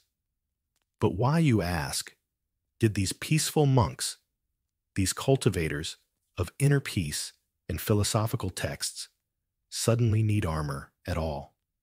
Well, my friends, turn your sleepy gaze eastward, across the vast plains of Asia, and you'll see the shadow of a name that struck terror into the hearts of empires, the Mongols. The 13th century was not a chill time for anyone living in proximity to the burgeoning Mongol Empire. These were not your friendly neighborhood barbarians. These were highly organized, ruthlessly effective, and seemingly unstoppable nomadic warriors. The Mongol invasions of Korea, specifically the Goryeo dynasty, were a series of brutal, protracted conflicts that began in 1231 and dragged on for nearly 30 years. Imagine the sheer scale of it, wave after wave of mounted archers, their horses thundering across the land, leaving devastation in their wake. For Korea, a relatively small kingdom, it was an existential threat. Their armies, while brave, were often outmatched in terms of sheer numbers, cavalry, and the relentless siege tactics of the Mongols. You might think, surely they had traditional armor, metal, leather, something more substantial. And yes, they did. But constant warfare drains resources like a leaky faucet in a desert. Iron and steel were precious commodities, expensive to produce, difficult to transport, and slow to manufacture in the quantities needed to outfit an entire defense force. This is where the desperation kicks in, forcing ingenuity to bloom in the most unexpected places. Faced with overwhelming odds and dwindling resources, the Goryeo court and its people had to get creative. Necessity, as they say, is the mother of invention, and in medieval Korea, during the Mongol onslaught, necessity had a very loud, very demanding voice. It was a time of immense suffering, with cities, raised populations, decimated, and the very independence of the nation hanging by a thread. This wasn't just a skirmish. It was a total war for survival. A mainstream historical fact from this period is that the Goryeo dynasty was forced to flee its capital Kaesong and establish a temporary base on Ganghwa Island in 1232, hoping the natural defenses of the sea would offer some respite from the Mongol cavalry. This move further highlighted the kingdom's vulnerability on the mainland and the desperate need for adaptable defensive strategies. So while the regular army might have been equipped with traditional armor, who was left to defend the countless smaller towns, villages, and crucially, the very monasteries that dotted the mountainous landscape. The monks, as you'll soon see, were not just spiritual leaders. They were often the backbone of local communities, possessing organization discipline and often significant resources. A quirky tidbit about this period during the Mongol invasions, the Koreans also developed an early form of naval warfare, including the use of gunpowder weapons on their ships to combat the Mongol attempts to cross the sea to Ganghwa Island. This shows a broader pattern of innovative military adaptation, born out of extreme duress, with paper armor being just one fascinating example. Historians still argue whether the G gap was primarily intended for the monastic armies, or if its development was a broader kingdom-wide initiative to supplement the regular army with a more easily mass-produced form of protection. Regardless, the impetus was clear: protect the land, protect the people by any means necessary. Now, with the grim backdrop of Mongol invasions firmly in your mind, let's peel back the layers of monastic life in medieval Korea. When you imagine a monk, your mind probably drifts to serene images, tranquil gardens, quiet contemplation, the gentle rustle of prayer beads, maybe the rhythmic chanting echoing through ancient halls. And yes, much of that was true. Buddhist monasteries were indeed centers of spiritual devotion, scholarly pursuit, and artistic endeavor. They were keepers of knowledge, preservers of culture, and havens for those seeking enlightenment. But to think of them as solely removed from the earthly realm would be a grave misunderstanding of their role, particularly in times of conflict. In medieval Korea, especially during the Goryeo dynasty, Buddhist monasteries were far more than just religious institutions. They often held significant land, wielded considerable economic power, and sometimes even maintained their own private armies or militias. These were not your average barefoot mendicants. Many monks, particularly those from noble families, or those who rose through the monastic ranks, were educated, disciplined, and often physically robust individuals. Think of them less as isolated hermits, and more as organized communities capable of self-defense, and when necessary, contributing to the broader national defense. This duality, the spiritual and the martial, wasn't unique to Korea. Warrior monks existed in various forms across East Asia, from the Shaolin Temple in China to the warrior monks Sohei of Japan. So when the Mongols came knocking, or rather battering down the gates, these monasteries often became strategic strongholds. Nestled in mountainous terrain, they were naturally defensible, providing excellent vantage points and difficult approaches for an invading force. They had stored provisions, organized labor, and a disciplined population. Everything you need for a defensive stand. A mainstream historical fact is that during the Goryeo dynasty, there was a well-established tradition of monastic armies, seungbyong, which were frequently mobilized by the state to augment regular forces during times of national crisis. These were not ad hoc groups. They were trained, organized units, sometimes numbering in the thousands, and they played a crucial role in defending the kingdom. It's a quirky tidbit to imagine a monk, having spent years perfecting their meditation, suddenly picking up a spear or drawing a bow. But their discipline, their ability to endure hardship, and their dedication to a cause, be it spiritual enlightenment or national survival, made them formidable defenders. They weren't just fighting for the king. They were fighting for their faith, their homes, and their way of life, which was inextricably linked to the monasteries themselves.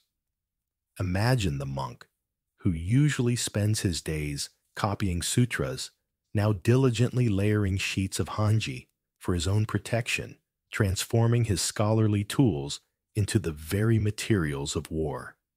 Historians still argue whether the participation of monks in warfare was always a voluntary act of patriotism, or if it was sometimes compelled by the state blurring the lines between spiritual duty and military obligation. Regardless of the exact motivations, their contribution was undeniable, and the need for adaptable, cost-effective armor for these monastic defenders became paramount. This isn't your typical bedtime story about quiet contemplation, is it? It's about spiritual guardians turning into very practical protectors. So you've grasped the dire circumstances of the Mongol invasions and the surprising martial capabilities of medieval Korean monks. Now let's zoom in on the star of our show, Hanji. Remember that ancient Korean paper? I mentioned the one that transcended mere writing material. It's time to truly appreciate its remarkable qualities, because without Hanji, there would be no paper armor. This wasn't just paper. It was a textile in paper form, possessing an inherent strength that makes modern paper feel like tissue paper in comparison. The secret lay in the raw material and the meticulous production process. Hanji is primarily made from the fibrous inner bark of the mulberry tree, specifically a species known as Brussonetia papyrifera, or dak in Korean. Unlike wood pulp used in most modern paper, dak fibers are incredibly long and strong. Imagine trying to pull apart a tangled ball of very long, resilient threads versus snapping a short, brittle twig. That's the difference. When these long dak fibers interlace during the papermaking process, they create a dense, highly cohesive, and surprisingly tear-resistant sheet. This isn't just about thickness. It's about the intrinsic structural integrity of the material itself. The process of making Hanji was a labor of love spanning many steps. First, the bark was stripped steamed and then meticulously hand-beaten for hours. This beating process wasn't just to break down the fibers. It was crucial for aligning them, preparing them to bond effectively. Then came the addition of natural mucilage from the root of the msinko plant, often referred to as hibiscus roots, which allowed the fibers to suspend evenly in water and then interlock tightly as the water drained away. This mucilage is key. It facilitates the unique cross-directional layering that gives Hanji its signature strength and elasticity. Think of it like adding a special glue to threads before weaving them, making the resulting fabric incredibly robust. What truly set Hanji apart for armor was not just its initial strength, but its ability to be layered and treated. A single sheet of Hanji might be impressive, but imagine dozens, even hundreds of these sheets pressed and laminated together. It's like building a wall, not with individual bricks, but with incredibly strong, flexible wooden planks all glued together. A mainstream historical fact demonstrating Hanji's exceptional durability is its widespread use for preserving important historical documents and artworks.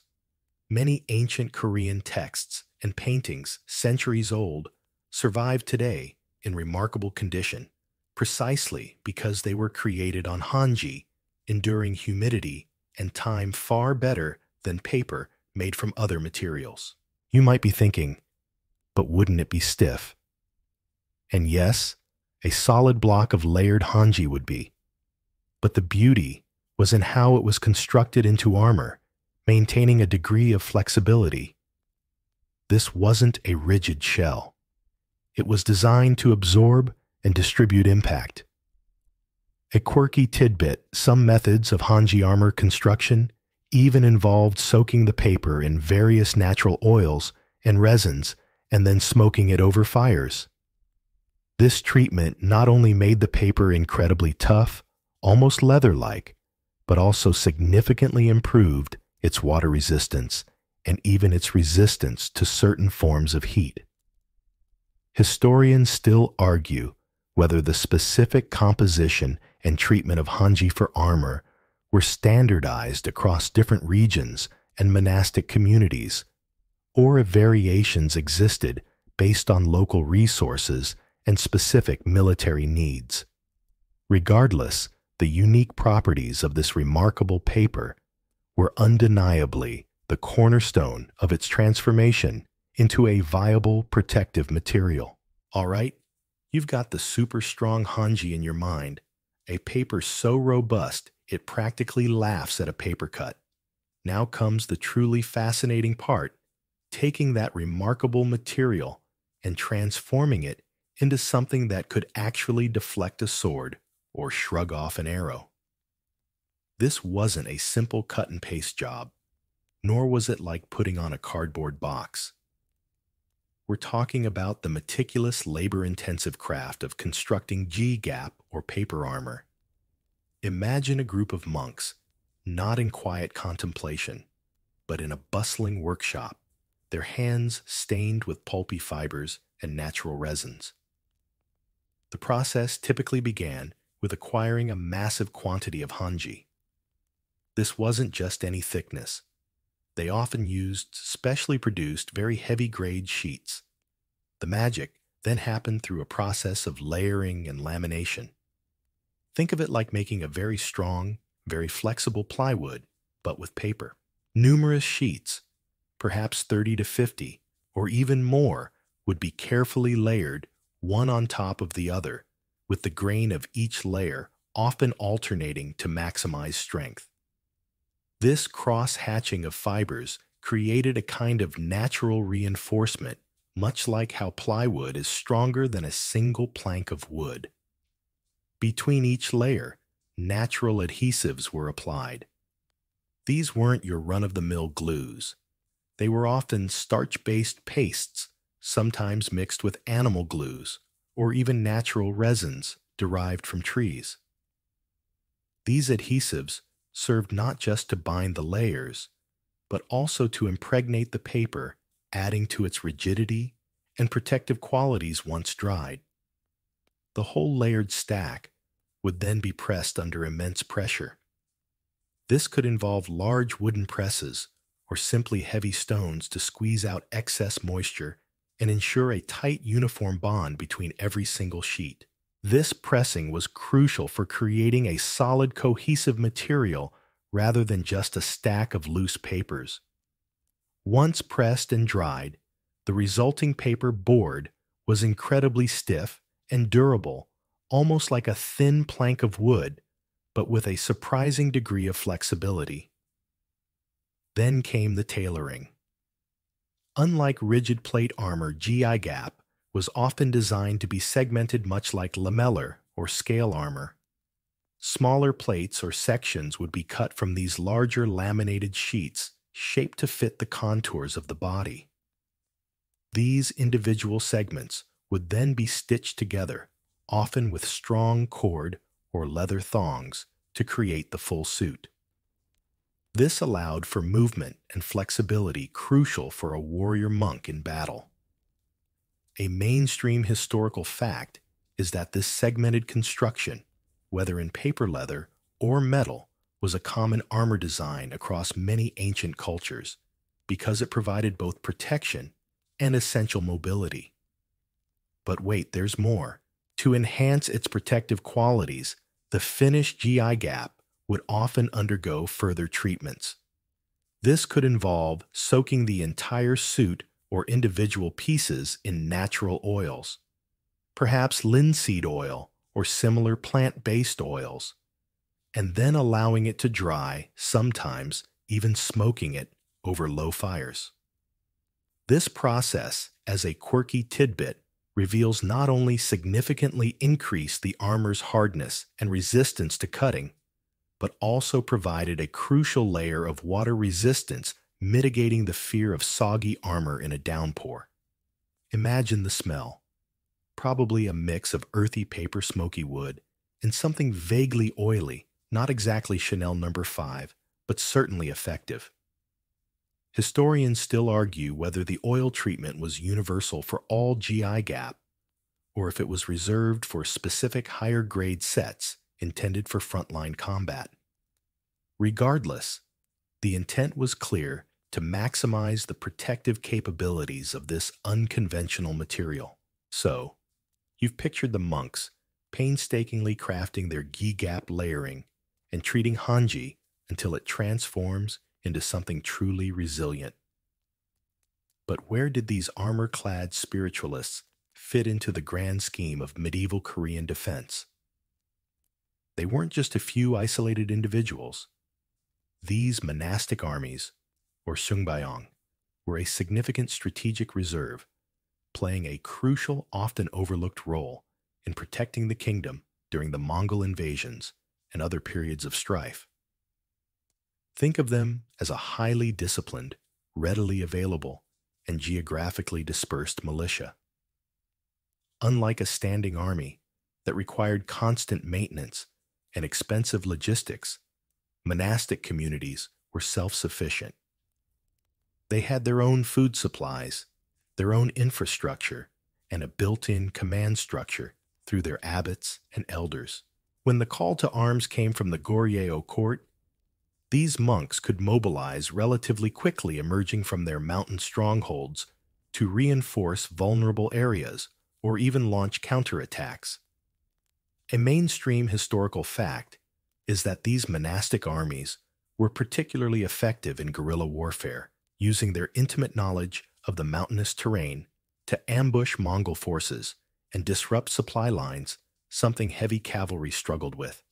Their strategic importance wasn't just in numbers, though they could sometimes field thousands of fighters. It was in their flexibility and their resilience.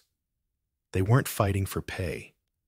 They were fighting for their faith, their monasteries, and their way of life.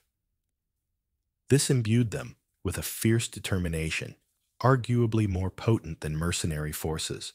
And because their gi gap was less resource-intensive to produce than metal armor, it meant that more of these monk soldiers could be outfitted, expanding the defensive capacity of the kingdom without bankrupting the treasury. Imagine the Goryeo court looking at its dwindling stores of iron, then looking at the forests teeming with mulberry trees and seeing a clear, practical solution. A quirky tidbit: some accounts suggest that due to their vegetarian diet and ascetic lifestyle, many monks possessed surprising stamina and physical endurance, making them excellent long-distance marchers and resilient fighters in prolonged engagements. They might not have been as heavily armored as a knight, but they could outlast and outmaneuver many opponents. This blend of spiritual discipline and physical fortitude made them a unique fighting force. Historians still argue whether the Sungbyong were truly independent military units or if they operated under the direct command of the regular army during major campaigns. What is clear, however, is that they filled a vital gap, providing a much-needed buffer against the relentless Mongol onslaught, protecting strategic passes, and occasionally even participating in major sieges. You might picture them as the ultimate multitaskers, meditating in the morning, crafting armor in the afternoon, and fending off invaders by night. Not exactly the peaceful, serene life you might expect from a monk, is it okay? So you've learned about the incredible strength of Hanji and how meticulously it was crafted into gi gap by warrior monks. But I can almost hear your skeptical brain gears grinding, asking, really paper armor? How durable could it possibly be against a steel sword or a hardened arrow? It's a fair question, and one that often leads to a chuckle or two when first encountered. Yet the historical accounts and modern recreations tell a surprisingly compelling story about paper's unlikely strength. First, let's debunk the immediate image of flimsy paper. This wasn't a single sheet, remember, but dozens, even hundreds of super strong hanji layers compressed and bonded into a dense, semi-rigid material. Think of it less like paper and more like a very thin, flexible wooden board, or even a precursor to modern composite materials. When struck, this layered structure didn't just rip. It absorbed and distributed the force of the impact. Imagine punching a single sheet of paper, versus punching a thick stack of telephone books. Very different outcomes, right? The GI gap operated on a similar principle. Compared to traditional materials like leather or even some types of quilted fabric armor, GI gap actually held its own. Leather armor, while flexible, could be cut or pierced, especially if not thick enough or reinforced. Quilted armor, while good against blunt force, offered less protection against piercing weapons. GI gap, with its dense interwoven fibers and often resin-treated surface, provided a surprising resistance to both slashing and piercing attacks. A mainstream historical fact is that tests conducted in modern times on G-gap replicas have shown they can effectively deflect arrows shot from traditional bows and resist slashes from sharp blades, sometimes performing comparably to light metal lamellar armor. The real trick lay in the material's ability to catch and deform projectiles. An arrow hitting a rigid metal plate might glance off or punch through if it hits a weak spot. An arrow hitting layered hanji might embed itself, but the multiple layers of dense fibrous material would slow it down, absorb its kinetic energy, and prevent it from penetrating deeply enough to cause a fatal wound. It's like stopping a bullet with a sandbag versus a steel plate. Both can work, but through different mechanisms. A quirky tidbit: some historical records suggest that treated GI gap was even used as basic shielding on some fortifications, showing the high confidence placed in its ability to withstand projectile impacts. This indicates a widespread belief in its protective qualities beyond just personal armor. Historians still argue whether the GI gap was primarily designed to withstand direct blows from heavy weapons like axes and maces, or if its main purpose was to provide effective protection against the more common threats of arrows and lighter slashing swords on the battlefield. Regardless of the nuanced debate, the evidence points to a remarkably effective, albeit unconventional form of protection that allowed warrior monks to engage in combat with a reasonable degree of safety. It really makes you rethink what you thought you knew about paper, doesn't it? So we've firmly established that G-gap wasn't just paper, but a surprisingly tough, multi-layered defense. Now let's consider another critical aspect of medieval armor, one that often gets overlooked in favor of pure protective power, weight, and mobility. Imagine yourself as a warrior in the 13th century. If your armor is too heavy, you're slow, you tire quickly, and in a prolonged battle or a rapid pursuit, that can be the difference between victory and becoming a very stationary target. Traditional metal armor, while offering superb protection, was notoriously heavy. Full plate armor, which evolved later in Europe, could weigh upwards of 50-70 pounds, around 23-32 kilos, a considerable burden to carry, especially for extended periods or in hot climates. Even earlier forms, like lamellar armor, constructed from numerous small metal plates, still added significant bulk. Leather, while lighter, offered less protection and could become stiff and uncomfortable. This is where G-gap truly shined, offering a distinct advantage. Paper, even layered and treated, is inherently much lighter than metal. While exact weights for historical G-gap are hard to pin down due to the varied construction methods, it's safe to say that a full suit of well-made paper armor would have been significantly lighter than its metallic counterparts. This reduction in weight translated directly into increased mobility and reduced fatigue for the wearer.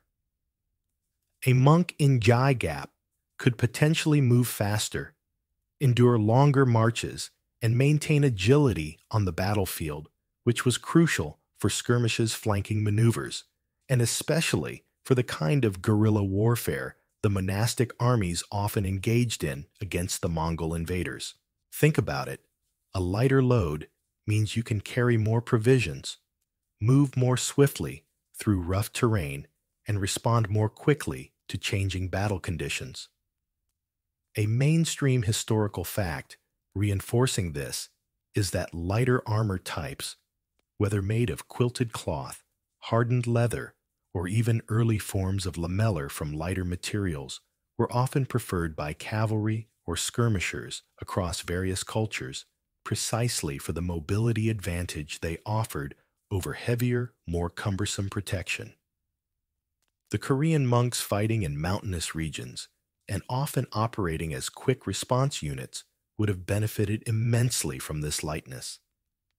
It's like comparing running a marathon in a heavy winter coat versus a light athletic jacket. One is going to get you across the finish line much faster and with far less exhaustion. A quirky tidbit: some historical texts from the Goryeo period occasionally mention the swiftness of the monastic armies, which might be attributed in part to their lighter, more flexible gi gap. While difficult to definitively prove, it's a tantalizing suggestion that their unconventional armor directly contributed to their tactical effectiveness.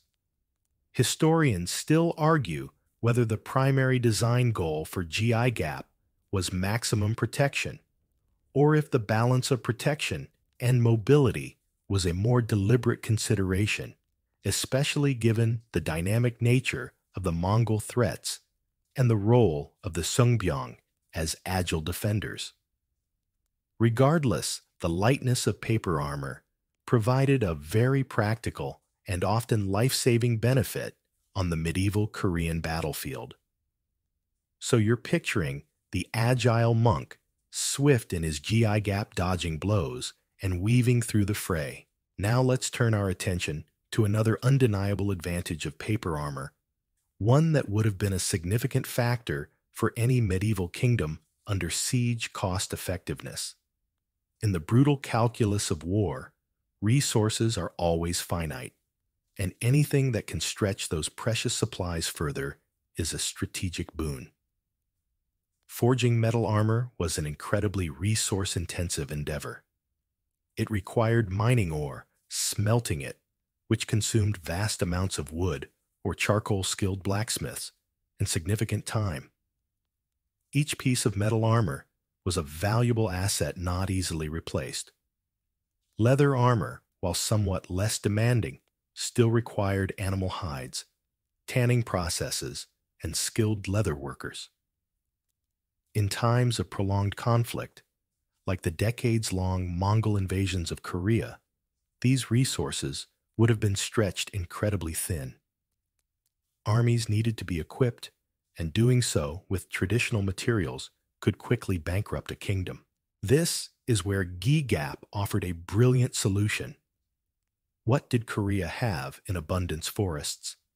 Specifically, mulberry trees, the source of hanji. The raw material was renewable and readily available. The process of making hanji, while meticulous, relied on agricultural byproducts and relatively simple widespread tools, not complex metallurgy. While skilled labor was still required for both paper production and armor construction, it was arguably less specialized and thus more accessible than master armorers. Imagine a scenario where a village, rather than needing to send its limited iron to a faraway smithy, could instead produce paper armor locally using local resources and existing craft skills. This meant that paper armor could be produced faster and in far greater quantities than metal armor. This rapid manufacturability was crucial for equipping not only the monastic armies, but potentially supplementing the regular forces during emergencies. A mainstream historical fact highlighting this economic practicality is that throughout history, less affluent armies, or those facing resource shortages, have often resorted to cheaper, more readily available materials for armor, such as hardened leather-padded cloth or even rattan, demonstrating a universal military principle of adapting to material constraints. Gi-gap was an elegant, high-quality expression of this principle. A quirky tidbit: some accounts suggest that the production of hanji for everyday use was so widespread that diverting some of this production to armor would have been a relatively straightforward logistical task, requiring fewer drastic changes to the existing economy compared to suddenly ramping up metal production. It was a matter of reprioritizing an existing industry rather than inventing a new one. Historians still argue whether the cost-effectiveness was the primary driver for the adoption of gi-gap, or if its unique protective qualities were equally, if not more influential, in its widespread use. Regardless, the economic advantage was undeniable, making it a pragmatic choice for a kingdom under immense pressure. This wasn't just about protection. It was about sustainable defense in a time of crisis. All right, so you're now convinced that gi-gap was tough, light, and cheap. But there's one more common misconception that often pops up when we talk about paper armor resistance to the elements. You might be picturing a medieval monk suddenly caught in a torrential downpour, his formidable paper armor dissolving into a soggy mess. Or perhaps a stray spark from a campfire turning him into a paper lantern. Rest assured, the medieval Koreans were far too clever for such basic design flaws. While untreated paper is indeed vulnerable to water and fire, the hanji used for armor underwent specific processes to mitigate these weaknesses. Remember how we discussed the various treatments in Section 6, the oiling and the smoking. These weren't just for strength. They were crucial for environmental resistance. Soaking the layered hanji in natural oils like linseed oil or other plant-based derivatives created a barrier. Think of it like waterproofing a canvas tent. The oil permeated the fibers, making them less susceptible to water absorption. This didn't make the armor completely impervious to a prolonged dunk in a river, but it certainly meant it could withstand rain splashes and damp conditions without degrading or losing its protective qualities. Beyond oils, some accounts suggest further treatments, such as smoking the paper over low fires. This process, similar to how certain types of wood are treated for preservation, would have further hardened the material and enhanced its water resistance, and perhaps even offered a degree of fire resistance. It wouldn't make it fireproof, of course. It's still paper. But it would make it less prone to igniting from a casual spark or a nearby flame, giving the wearer crucial extra seconds to react. A mainstream historical fact is that various natural treatments, including waxes, oils, and resins, were commonly used across many ancient cultures to waterproof and toughen organic materials like leather, wood, and even textiles, long before synthetic coatings existed. So, the image of a soggy, disintegrating monk is largely unfounded. The gi-gap was designed with these practical environmental challenges in mind, adapting existing knowledge of hanji treatment to military application. It's a testament to the comprehensive understanding these artisans had of their materials. A quirky tidbit is that some historical records even hint at the use of natural varnishes derived from tree sap, which would have provided an even more robust, glossy, and water-repellent finish to the armor, making it almost impervious to light rain. Historians still argue whether the level of water resistance achieved was sufficient for sustained campaigns in wet weather, or if the monks simply avoided engaging in battle during heavy downpours when possible. Regardless of the extent, the effort to protect gi-gap from the elements was a fundamental part of its design, ensuring its practical utility on the battlefield. You've absorbed the practicalities of GI Gap's construction and surprising resilience. Now let's consider a less tangible, but equally potent aspect of its presence on the medieval battlefield: psychological warfare. Imagine you are a Mongol warrior accustomed to facing heavily armored cavalry and foot soldiers clad in familiar metal or hardened leather. You've seen it all, you think. Then across the battlefield, through the dust and din, you catch sight of the Goryeo lines, and among them something different. Monks, yes, but not just in robes. They are clad in a material that from a distance might seem unremarkable, but up close might provoke a moment of disorienting surprise. This wasn't about terrifying the enemy with grotesque masks or blood-curdling war cries, though those certainly had their place. This was a more subtle, almost insidious form of psychological impact. The sheer unexpectedness of paper armor could have sown a seed of doubt, however brief. Are these guys serious? Are they so poor they have to fight in paper? Or conversely, what kind of strange magic is this? Why are they so confident in paper? That momentary hesitation, that split second of confusion in an enemy's mind, could be tactically invaluable in the chaos of battle. It's like showing up to a jousting tournament in a spacesuit. It doesn't make you invincible, but it certainly makes people pause and wonder. A mainstream historical fact is that throughout military history, the appearance of an army has often been as important as its actual fighting prowess. Uniforms, banners, and even the type of armor could signal strength, discipline, or an unusual advantage, influencing morale on both sides.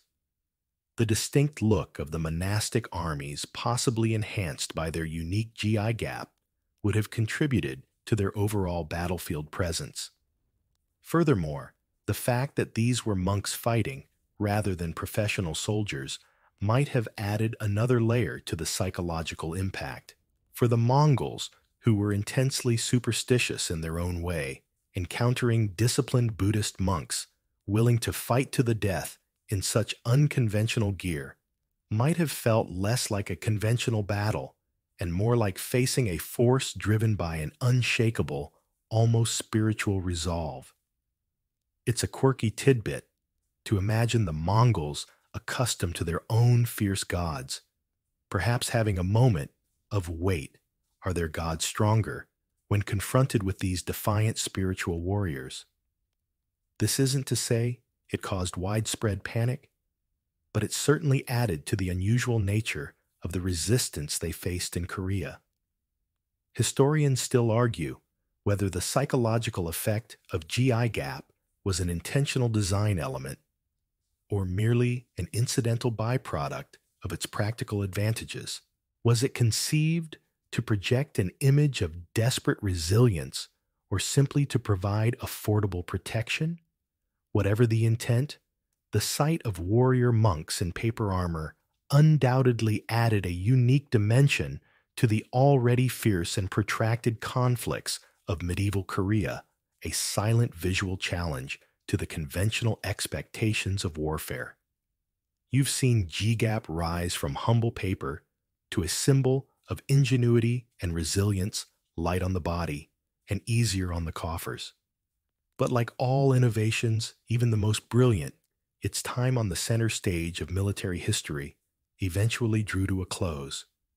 So why did this fascinating paper armor eventually fall from favor? It wasn't a dramatic sudden abandonment, but rather a gradual shift influenced by evolving military technology and changing tactical needs. One primary reason for its decline was the continuous advancement in weaponry. While G-Gap was surprisingly effective against the arrows and slashing swords prevalent in the 13th and 14th centuries, warfare didn't stand still.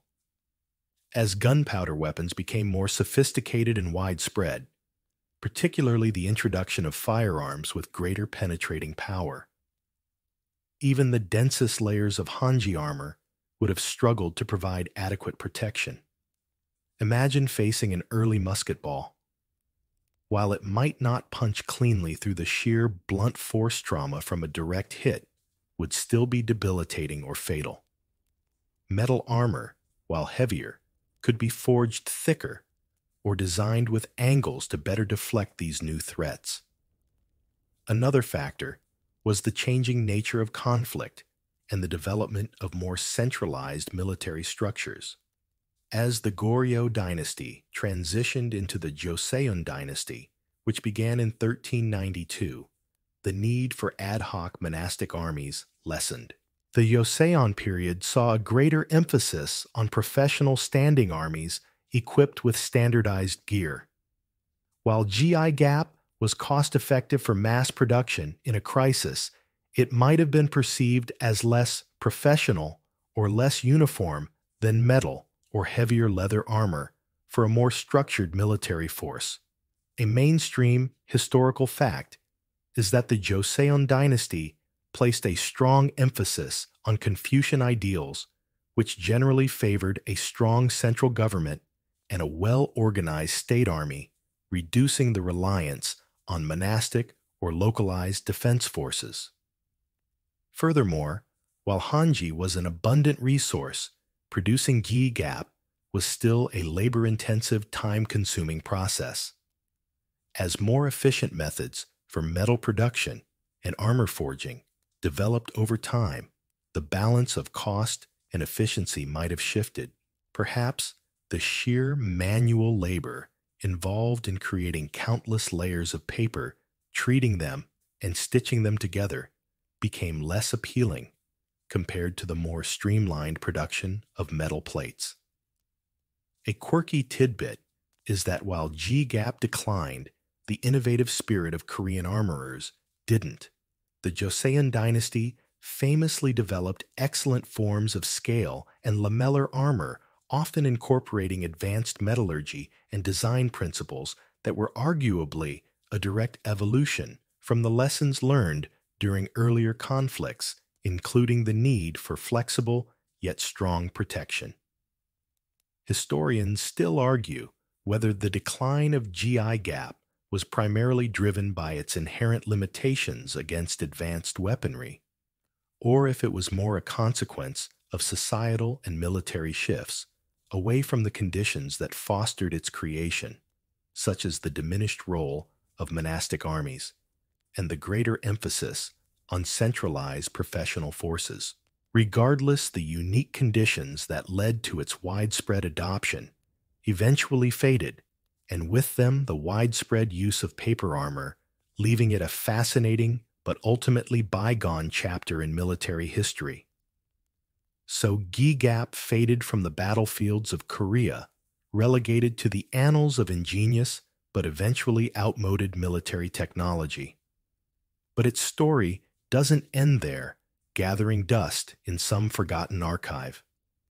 In recent decades, there's been a resurgence of interest in this remarkable form of protection, leading to exciting modern interpretations and recreations. This isn't just academic curiosity. It's a hands-on journey into understanding the practical capabilities and historical significance of paper armor. Imagine historians, material scientists, and even enthusiastic hobbyists not just reading dusty texts, but actually making G-Gap themselves.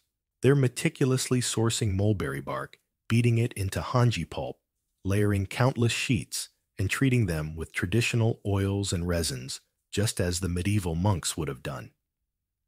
These modern recreations aren't just museum pieces. They're often put to the test. Think of it as a historical Mythbusters episode, but with more reverence for ancient craft. These tests are crucial for moving beyond speculation. Researchers have fired arrows at replica GI Gap, swung swords, and even attempted to simulate blunt force impacts. And the results, as we touched on earlier, are often astonishing. The layered hanji, especially when properly treated, demonstrates remarkable resistance to piercing and slashing weapons. It might not stop a modern rifle bullet, but it was never designed to. It was designed for the weapons of its time, and in that context, it proves to be far more effective than most people initially believe. A mainstream historical fact confirmed by these modern recreations is that the density and fibrous nature of properly prepared hanji could indeed dissipate kinetic energy, effectively preventing sharp objects from cleanly penetrating multiple layers. These experiments don't just validate historical accounts. They help us understand the nuances of the past. How flexible was it? How much did it weigh precisely? How long did it take to make a full suit? These are questions that historical documents alone can't always answer, but hands-on recreation can illuminate. It's a quirky tidbit to consider that these modern reenactors might get a better sense of a medieval monk's daily grind and physical exertion than any amount of textbook reading could provide. They experience the subtle creaks and stiffness, the unique scent of the treated paper, the weight and freedom of movement, gaining an embodied understanding that transcends mere data. Historians still argue whether the exact treatment methods for GE-gap were universally documented, or if many techniques were passed down orally leading to regional variations. Modern recreations help in exploring these possibilities, trying different ratios of oil, different drying techniques, and different layering patterns to see which ones yield the most effective results. It's an ongoing collaborative effort to bring this unique piece of Korean military history back to life, allowing us to truly appreciate the ingenious solutions of the past. You've traveled through the fascinating history of G-Gap, from its unlikely origins in a humble tree to its surprising effectiveness on the medieval Korean battlefield. We've explored the strength of Hanji, the desperation of the Mongol invasions, the unexpected role of warrior monks, and the clever craft that brought it all together. But what does this unique chapter of history leave us with? What is the legacy of paper armor? At its core, the story of G-Gap is a powerful testament to human ingenuity and adaptability. It's a reminder that necessity truly is the mother of invention, and that even in the most dire circumstances, people can find innovative solutions using the resources at hand. When iron was scarce and enemies relentless, the Koreans didn't simply give up. They looked at what they had: abundant mulberry trees and a mastery of papermaking, and forged a new path. This isn't just a quirky historical tidbit.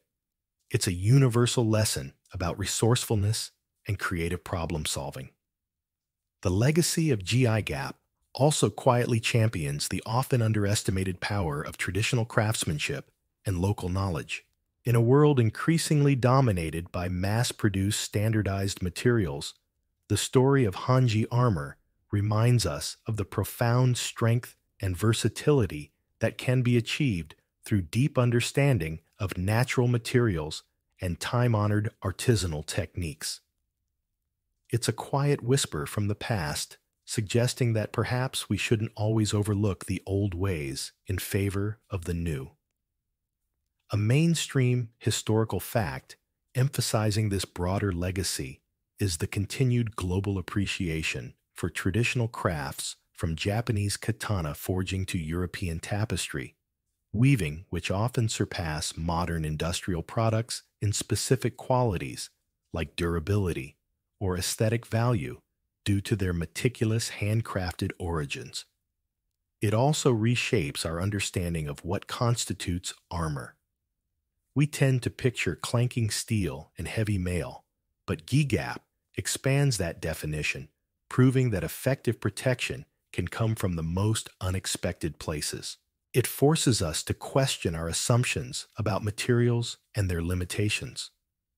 A quirky tidbit, perhaps, but it makes you wonder, What other seemingly fragile materials, given enough ingenuity and specialized treatment, might surprise us with their hidden strengths in the future?